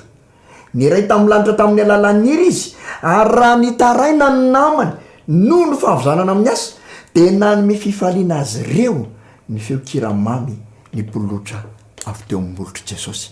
tena tsara nge zany zavatra nataony jesosy teo amin'ny fiarahamonina zany ary asaiko mihitsy mba alainao tahaka fa tena manome hery ary manome mitondra ohatrany hoe fanasitranany amin'ny fiarahamonina maratra mihitsy na marary mihitsy ny hira fiderana zay asaratra o tokantrano eto de tena mba mangataka mihitsy maninona morandao asina altarakira fiderana ao ataokatranontsika ao sy zany ary de zao raha mihira fiderana mantsy anao tsy hanao hira malefaka mivavakytsika tsisy manao vavaka mihitsy ary vavakytsika hoen'ny olona rehetra de ary vavaky fa raha misy sika tsy hanao malefaka koa fa manao ara-dalantsika de ny olona manodidina ka rehefa maheno zany no manodidina de mahazo hery ary misy tantara kely mihitsy tantarako anareo tantarain'ny namana anakiray avy any Mazangary tamin'ny Mazangary zareo no mipetraka tam'zany ary rehefa mipetraka tamin'ny Mazangary zareo de ao am'le tanàna misy azy zany niaza rery no misy etazo ny trano de ry zareo any amin'ny farany ambony indrindra de izao ao an-tanàna efa zatra andry zareo reo satria isaky ny amin'ny fitora hariva tsy diso njao ny hira fiderana maneno ao ambony amin'ny efitra ambony eo ary mahenika an'le tanàna kely manodidina azy eo de zao mihitsy no ataon'le fiarahamonina satria tsy miovaovao koa le fanaovandrareo an'le fotoam-piderana fa mifito de lasa oatra amin'ny famantaranandreo fiarahamonina mihitsy de isaky ny vo mihira ny olona zany ry zareo ambony de efa miteniny atemany atoko ny vary efa mifito zao efa mihirany ao ambony de fiarahamonina zany zao zay misy an'izay fa ity ny tena zatra anakiray rehefa mihira reo fianakavian'ireo na iza mandefa radio mafy na iza mandefa radio de manena ny radiony avokoa misy aza ny sasany mamono nisy mpivady aza hony tao tantara tamin-dry zareo niady izy mivady mifamaly tamin'ny fotoany indrindra de mifamaly izy roa mifamaly nanomboka ny fotoana tamin'ny fito zay nataony izy menakany de izy lera matao ary magidinao fa ianao aloko mihain'ny feon'ny mpira zanak'andriamanitra mpira tsy ambony atsa de nyravina teo le ady ary ny famely izy mivady ny aveo rehefa vitany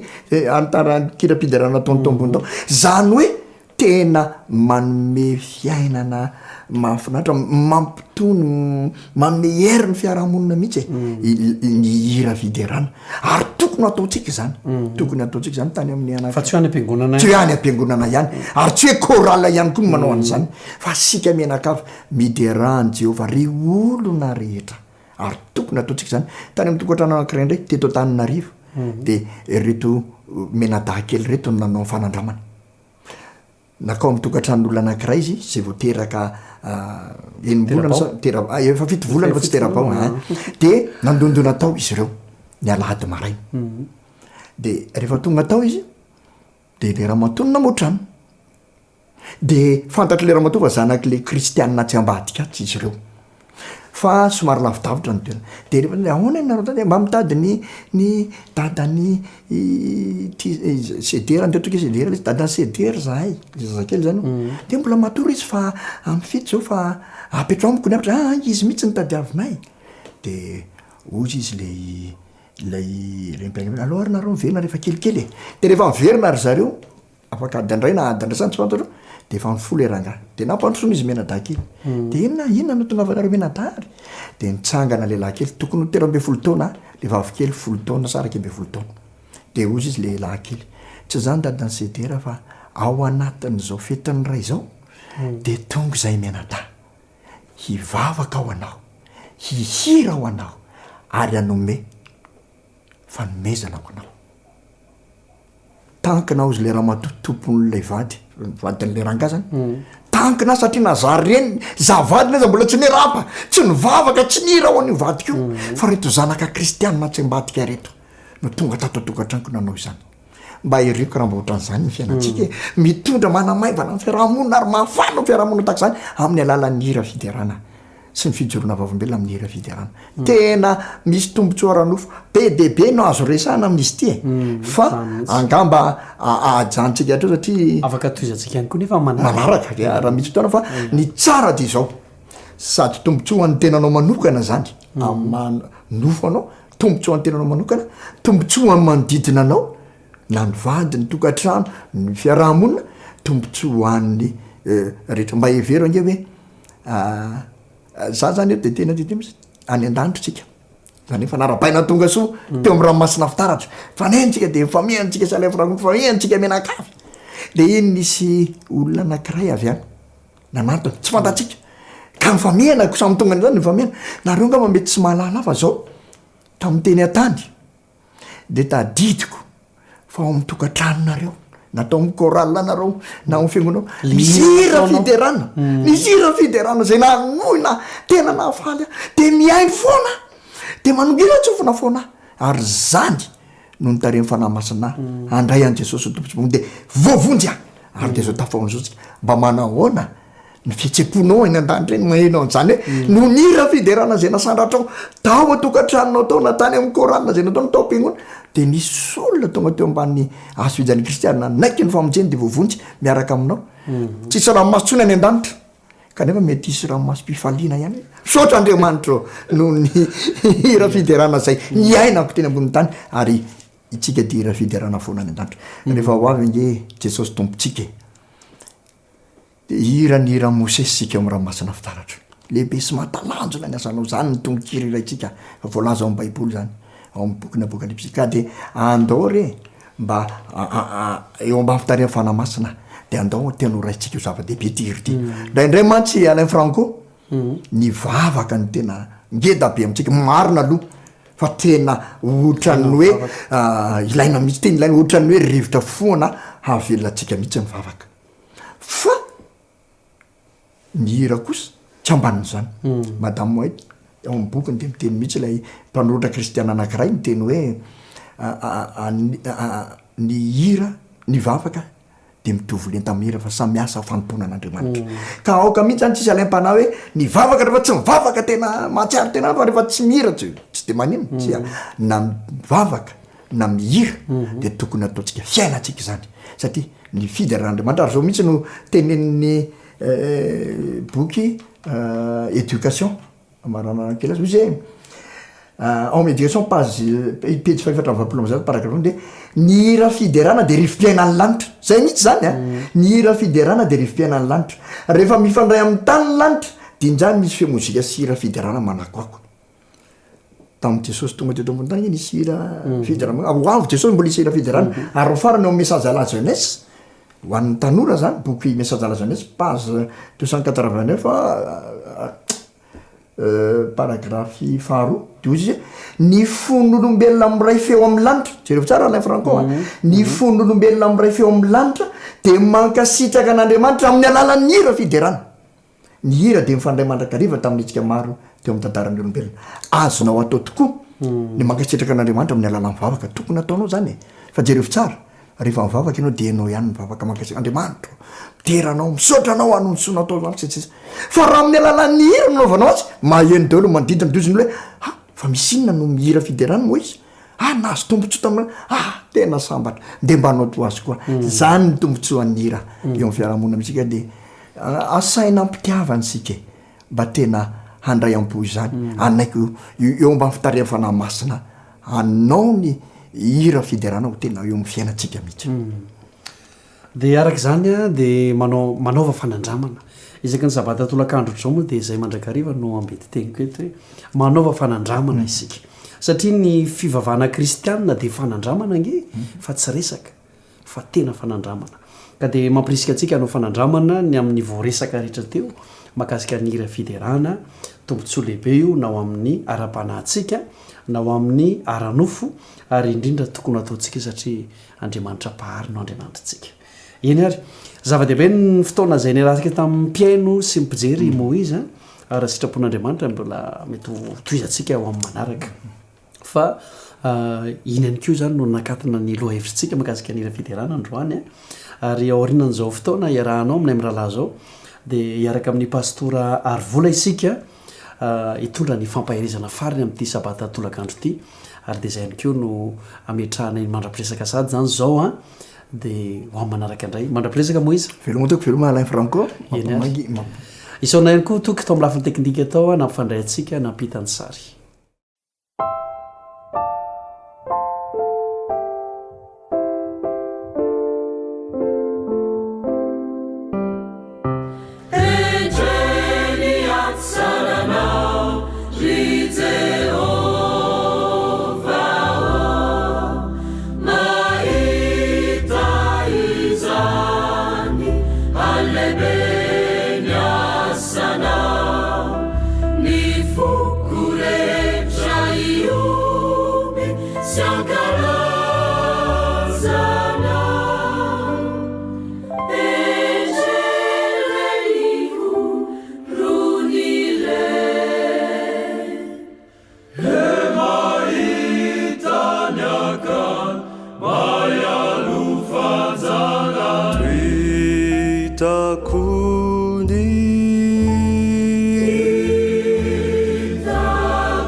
Andriamanitro enoy ny fivavahako tiako loatra ny mipetrake ambavahadina toy izay mitoetra eo anday tsy fanahy hotely loko faindray andro eo ampianjana de tsara no iarivo enjeny atsaranao ry Jehova mahita izany alebeny asanao ny foko rehetra iomy sy ankalazanao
ampifaliana an'izay ny arabanantsika ary havana malala amin'izao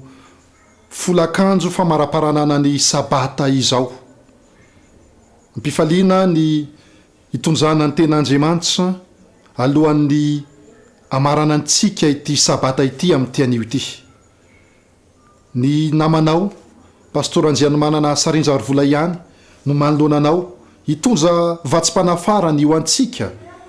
hoentsika miatsika ny enemana ny fiainantsika indray ao arinan'izao sabata izao. Alohan'ny andraisantsika ny ten'Andriamanitra dia manasanao aho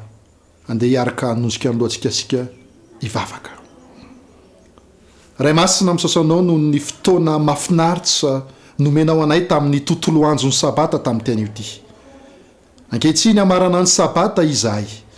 ary an'izay vatsim-panafarany avy amin'ny teninao. Mitenena aminay atsany Jesosy eo fa miaino izay zanjonao izay zanakao. Fatononona amin'ny anaranao izany vavaka izany. Amen. Ry havana malala, eritaona tao alohan'izao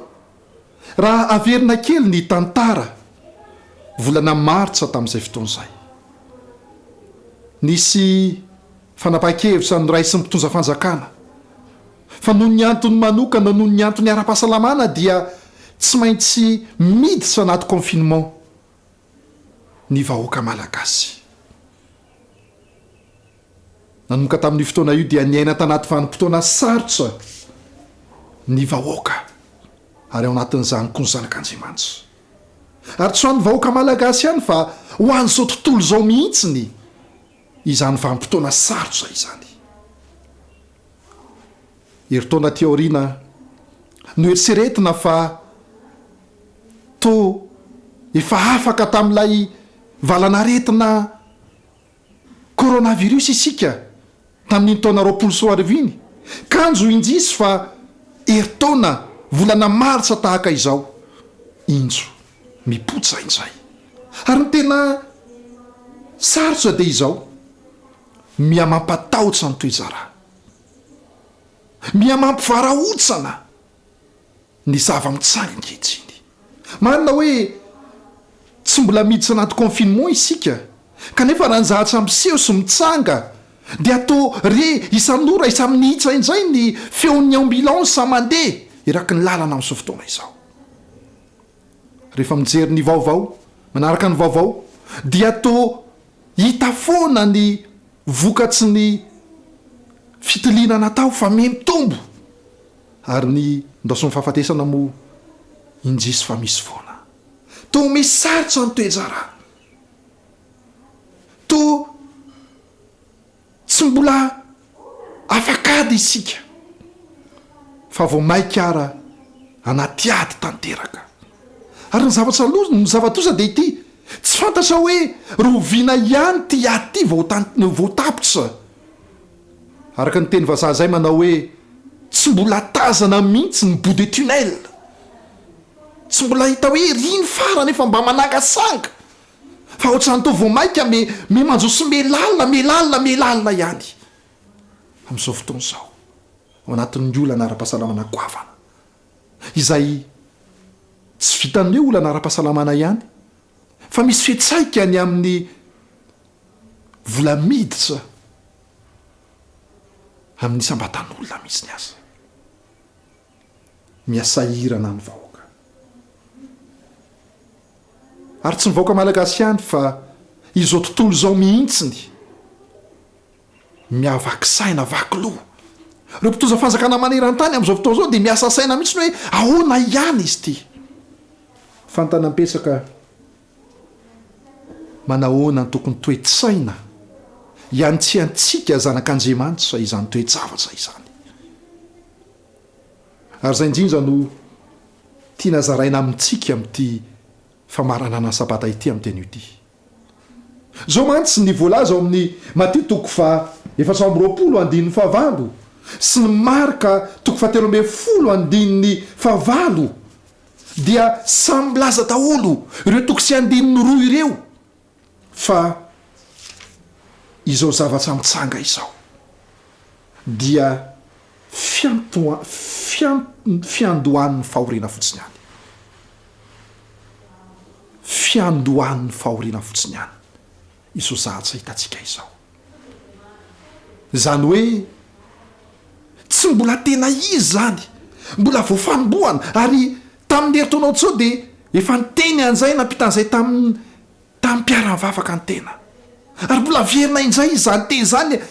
herintaona teo aoriana. Mbola efa tafiditra amin'ny fiandohantsika izao. Ary satria miantomboka le izy dia tsy hoe memoramemora akory, fa memafy. Ary ny baiboly efa milaza n'izany revana malala. Ho antsika zanak'Andriamanitra dia efa tsy taitra tsonony amin'izany sika, tsy tokony ho taitra intsonony amin'izany sika, satria fantatsika izany, satria haintsika izany. Fa izao zavatra iainantsika izao dia fiatombohany fotsiny ihany, ny fahoriana lehibe izay tsy maintsy andalovantsika alohan'ny fifarana n'izao tontolo izao. Ao anatin'izany araka ny tengo teo, inona nefa no toe-tsaina tokony hananantsika manoloana izao toe-javatra iainantsika izao amin'izao anketsiny izao, amin'izao zava-mitsanga izao. Ny Filipianina toko 4:4. Filipianina toko 4:4 dia milaza teny amintsika ny apôstôly Paoly. Ary io teny io mihitsy no tiako zaraina aminao amin'ny tian'io ity. Filipianina toko 4:4. Zao vaky ny teny aminaran'i Jesosy izay efa haitsika manao hoe mifalia manjakariva ao amin'ny tompo. Hoy izao indray, mifalia. Magaga anatin'ny vanim-potoana sarotra iainantsika sika amin'izao fotoana izao, dia ny tenin'Andriamanitra milaza manao hoe mifalia ao amin'ny tompo. Amin'izao fiainana izao toko mantsy izany to tsy mahita izany fifaliana, fiadanana izany tsony ny olona, fa mitaintaina ny amin'ny hoavy, mitaintaina ny amin'ny ampitso. Indri zany toe-jahatra mitsanga izay iainantsika amin'izao fiainana izao, izay araka ny teny teo hoe to mesarotra. Dia ahoana moa mbola ahitana fiadanam-po, ahoana mbola ahitana fifaliana amin'izao toe-jahatra izao? Kanefa ny tenin'Andriamanitra ry havana malala dia milaza manao hoe mifalia manjakariva ao amin'ny tompo. Hoy izao indray mifalia. Raha misy ny olona tsara toerana indrindra afaka miteny an'izany teny izany, dia tsy iza fa ny apôstôly Paoly izay nanorasa io teny io ihany. Fa manina tokoa moa hoe izy ny tsara toerana indrindra afaka miteny izany. Haitsika tsara ny tantaran'ny apôstôly Paoly, haitsika tsara ireo zavatra ny ainany sy ny lalovany teo amin'ny fiainany tamin'ny fiarahany tamin'Andriamanitra. Haitsika tsara ireo fahoriana, fijaliana izay niatsa taminy. Tantarainy eo amin'ny Korinthiana 2:7-10 izany rehetrarehetra izany. Ary tena niaina fahoriana mafy, niaina fijaliana mafy Paoly. Kanefa tao anatin'izany fahoriana, tao anatin'izany fijaliana ny ainany, tao anatin'ny adi-tsaina ny ainany, misy fotoana tsy isakafoanina. Dia izao ny teny manao hoe mifalia manjakariva ao amin'ny tompo. Hoy izao indray mifalia. Ary izany toe-tsaina izany no tiany tenin'Andriamanitra ho zaraina amintsika zanak'Andriamanitra amin'izao vanim-potoana faran'izao. Mifalia manjakariva ao amin'ny tompo. Ninninona mitsanga, ninninona miseho, ninninona iainanao sy andalovanao, dia tian'Andriamanitra ianao hanana fifaliana ao aminy. Tian'Andriamanitra ianao iaina fifaliana ao aminy. Fantanam-pesaka dia izao hoe ao anatoko moa izany no ahafahana miaina an'izany fifaliana ao amin'Andriamanitra izany amin'izao vanim-potoana sarotra iainantsika, iainan'ny izao tontolo izao izany. Ahoana moa ny ahafahantsika miaina izany? Ny tenin'Andriamanitra ihany no andehasaintsika mamaly izany fanontaniana izany. Romanina 12:12 tapany faharoa. Romanina 12:12 tapany voalohany. Zao vaky ny teny aminaran'i Jesosy manao hoe mifalia amin'ny fanantenana. Mifalia amin'ny fanantenana. aika izany ry havana malala lay tiany apôstôly paoly lazaina amindreo mifalia manjaka hariva ao amin'ny tompo hoy izao nzay mifalia dia satria tiany apôstôly paoly anana fanantenana isika reo olona zay manana fanantenana ihany tokoa mantsy amin'izao fiainana izao no afaka miaina sy mahita izany fifaliana fiadanam-po ao amin'Andriamanitra izany. Ataon'ny olona tsy manana fanantenana tokoa moa amin'izao vanim-potoana faran'izao no ahita fifaliana, ahita firavorafona. Kanefa ny tenin'Andriamanitra zary havana malala dia miteny amintsika mihitsiny fa na inona ienantsika dia tian'Andriamanitra isika hiaina hifaly anatin'ny fanantenana. Miresaka fanantenana ny tenin'Andriamanitra eto, izay asain'Andriamanitra hifalitsika. Ao namana moa zany fanantenana zany, hifahintsika izy io. Ny lioka toko 2:15 no andeha amalitsika izay fanontaniana zay hoe inona moa zany io fanantenana io? Inona io fanantenana io? Lioka toko 2:15. So maky ny teny amin'ny anaran'i Jesosy manao hoe, Lioka toko 2:15. So vaky ny teny amin'ny anaran'i Jesosy manao hoe, ary raha vao miandoha izany zavatra izany, vao miandoha lay fahoriana zay niresantsika teny aloha teo, le hoe mbola fetim-boany, mbola vao fanomboana fotsiny zao, vao miseho zany zavatra izany, dia hoy tenin'Andriamanitra manao hoe miandrandra ka asandrato ny lohanareo. Ary le tapany farany indrindra manao hoe fa efa kaiky ny fanavotana anareo. Aika izany ry havana manana ho an'ny olona zay manana fanantenana amin'izao andro sarotra iainan'izao, amin'izao fahoriana sy fijaliana iainan'izao tontolo zao, dia aikay amin'ny zanak'Andriamanitra fanakekezany fotoam-panavotana azy izao zatra izao. Amin'ny olona hafa le izay tsy mino an'Andriamanitra, ho an'ireo izay tsy manara-disy, tsy matoky an'Andriamanitra, dia fahoriana fijaliana atsaina fahakiviana mety hifarasamy famoizam-po mihitsy aza. Fa ho an'izay manana fanantenana amin'Andriamanitra, ho an'izay ao amin'ny tompo kosa, dia fotoana fanavotana ho azy ny fotoana tahaka izao. Dia tsy hoe faly amin'ny fahavoazany sasany zany sika, fa izay mihitsy no ambarany tenin'Andriamanitra hoe efa kaiky ny fanavotana anareo vao miandoha izany zavatra izany. Ary izay mahatonga ny apôstôly Paoly miteny amintsika manao hoe mifalia mandrakariva, mifalia satria maninona? Satria efa akaiky ny fanavotana, efa akaiky ny famonjena. Tsy ho elaintsony dia ho avy eny amin'ny raha olany Jesosy. Tsy ho elaintsony dia hifarana ny ady izay ataontsika eto amin'ity fiainana ity. Tsy ho elaintsony dia hitsenan'i Jesosy ampifaliana ary hiaraka aminy any amin'ilay fiainana mazakizay izay tsy misy fahoriana, tsy misy fafantesana, tsy misy aretina, tsy misy ranomaso intsony. Isika zanak'Andriamanitra rehetra noho izany mifalia manjakariva ao amin'ny tompo. Hoy izao nzay mifalia amin'ny fanantenana. Mety mandalo atsarotra ianao amin'izao fotoana izao, mety mandalo fitsapana mamaivay ianao amin'izao fotoana izao. Misy amintsika nandao avaty na ray aman-dreny na fohy zanaka, fa ao anatin'izany rehetra zany ny tenin'Andriamanitra amintsika amin'ity an'io ity dia izao manao hoe mifalia amin'ny fanantenana, manana fanantenana ary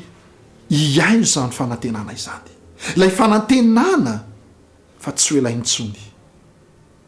dia ho avotanao sy hovonjena isika. Ary andeha izany fanantenana izany no ataontsika miboiboika ao am-potsika isan'andro isan'andro.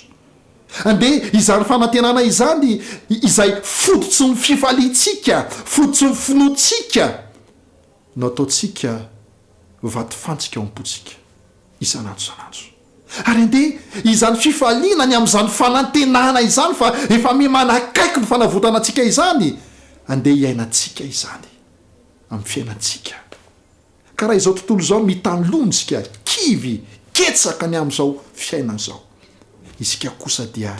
mahita fifaliana amin'ny fiarahana amin'Andriamanitra satria manana fanantenana ao aminy. Ao anatin'izany ary inona ny tokony ataontsika farany? Ny Jaona voalohany toko 7:7. Ny Jaona voalohany toko 7:7 dia milaza izo teny izao. Jaona voalohany toko 7:7. So vaky ny teny amin'anaran'i Jesosy manao hoe ary izay rehetra manana izany fanantenana miorina ho amin'izany dia manadio ny tenany mba adio tahaka azy. Ry havana malala izay miaino aho amin'ity an'ity. Anananao ve ny fanantenana? Fa tsy ho ela intsony dia hifarana ny fahoriana sy ny fijaliana izay iainantsika eto amin'ity tany ity. Anananao ve ny fanantenana? Fa tsy ho ela intsony dia ho avotana ho vonjen'Andriamanitra hiala amin'ity tany ity ianao sy ny ankonanao. Ao anatinao marina ve zany fanantenana zany? Raha tsy ao anatinao zany dia manasanao anjay ametsaka ampiorina mafy ao am-ponao zany fanantenana zany.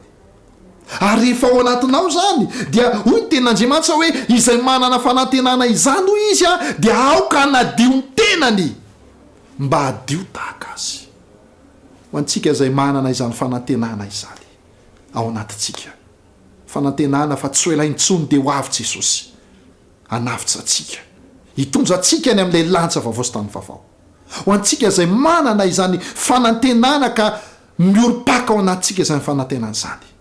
manasa atsika koa Andriamanitra hanadio ny tenantsika,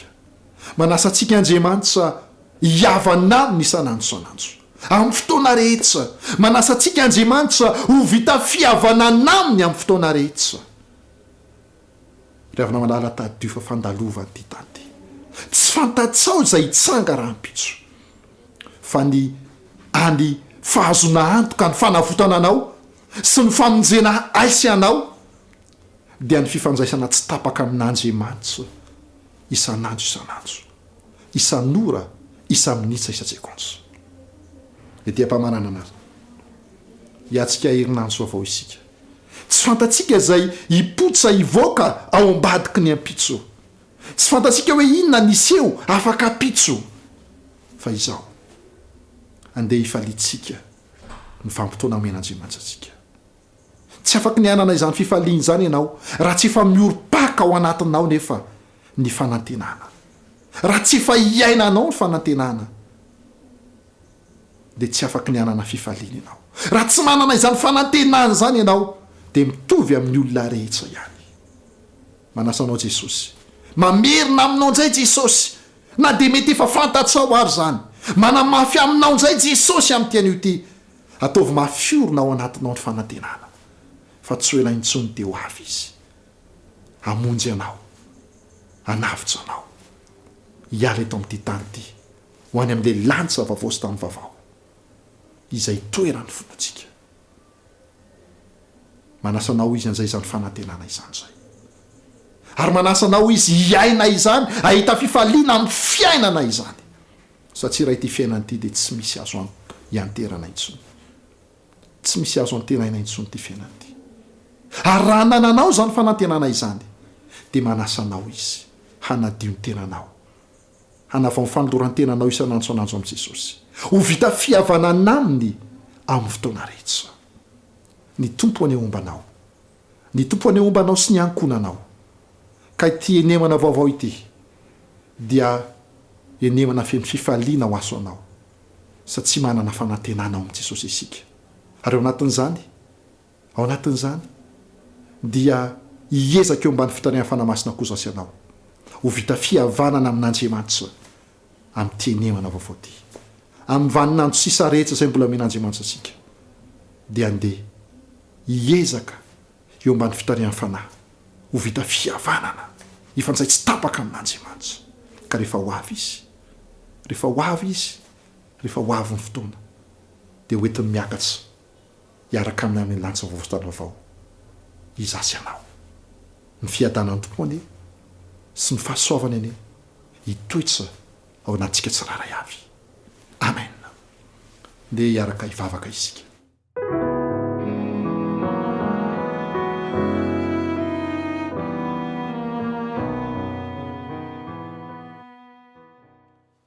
Ray masina misaosano ny teninao izay nomenao anay tamin'ity anio ty. Amin'izao vanim-potoana sarotra izao tokoa Andriamanitra izay to mesarotra memafy ny toejara iaina ny zanak'olombelona rehetra, iaina ny zanakao. Mangataka aminao izay ampitoera anatinay Jesosy eo ny fanantenana. Ary aoka izany fanantenana ny amin'ny fiavinao tsy ela intsony zany, izay fanantenana fa hanavitra anay, hamonjy anay ianao, hitaona anay, hitonja anay ho any amin'ilay lanja vaovao sy tany vaovao. Aoka izany ho tena vato fantsika ato am-ponay. Ary izany nataonay fototsy ny fifalianay, fototsy ny fisianay, antom-pisianay eto amin'ity tany fandalovanay ity. Jesosy malalo, sy nytony koa izahay amin'ity enemana vaovao, amin'ny vaminandro sisa izay omenao anay, ho vita fihavanana aminao amin'ny fotoana rehetra. Sy nytony izahay hifanjay tsy tapaka aminao isanandro isanora isa minitsa isa-tsekonja, ka ho tena voaro tanteraka eo mba nelatrao. Ta io ary izay tsiraray avy, ta io nytokatrano rehetra izay miaino amin'izao fotoana izao. Arovy izy ireo, arovy amin'ny loza, arovy amin'ny zanaty sy pikalefan'ilay fahavalo, arovy amin'ny aretina, arovy ny fidiram-bola, arovy ny fianaran'ny ankizy, arovy ny fiainan'ny zanako Andriamanitra. Ny fitahinao sy ny fiadananao ane arosakao aminay amin'ny fotoana rehetra. Ndaran'i Jesosy manona vavaka. Amen.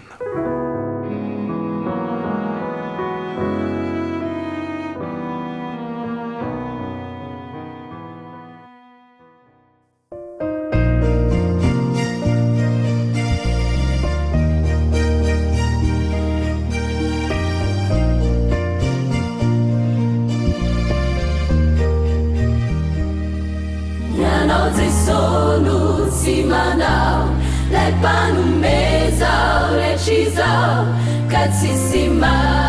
sulana Jesositi kulochana Nifanirina natikwa Itwe shamatu kyakakila Izanu anju anulura kunifya Sono futuna anavoza kunifiainaku atuluchwano uresu uano kadakau ankatuzai tina Yanoze sonu simanao lepanu meza recisa Katsisima sulana Jesositi kulochana Nifanirina natikwa Itwe shamatu kyakakila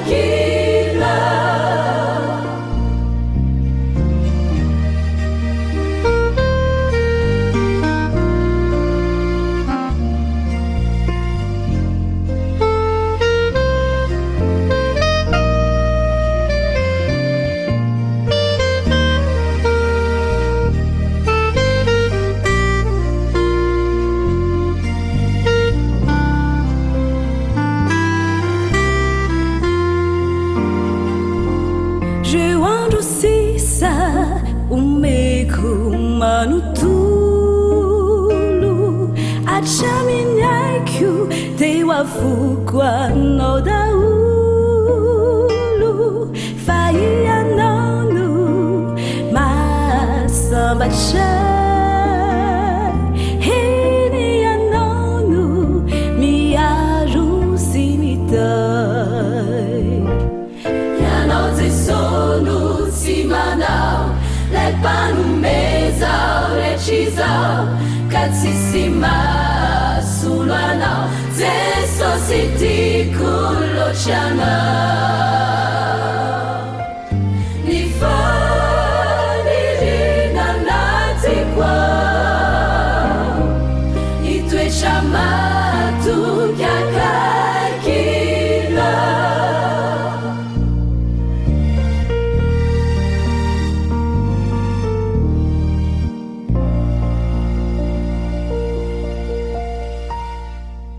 mirary ny fitahiny tompo ho anao sy ny ankonanao amin'ity enemana vaovao ity andriamanitra manaka re-pahasoavana ny anjoka ny fiadananao aminao isan'andro san'andro amen.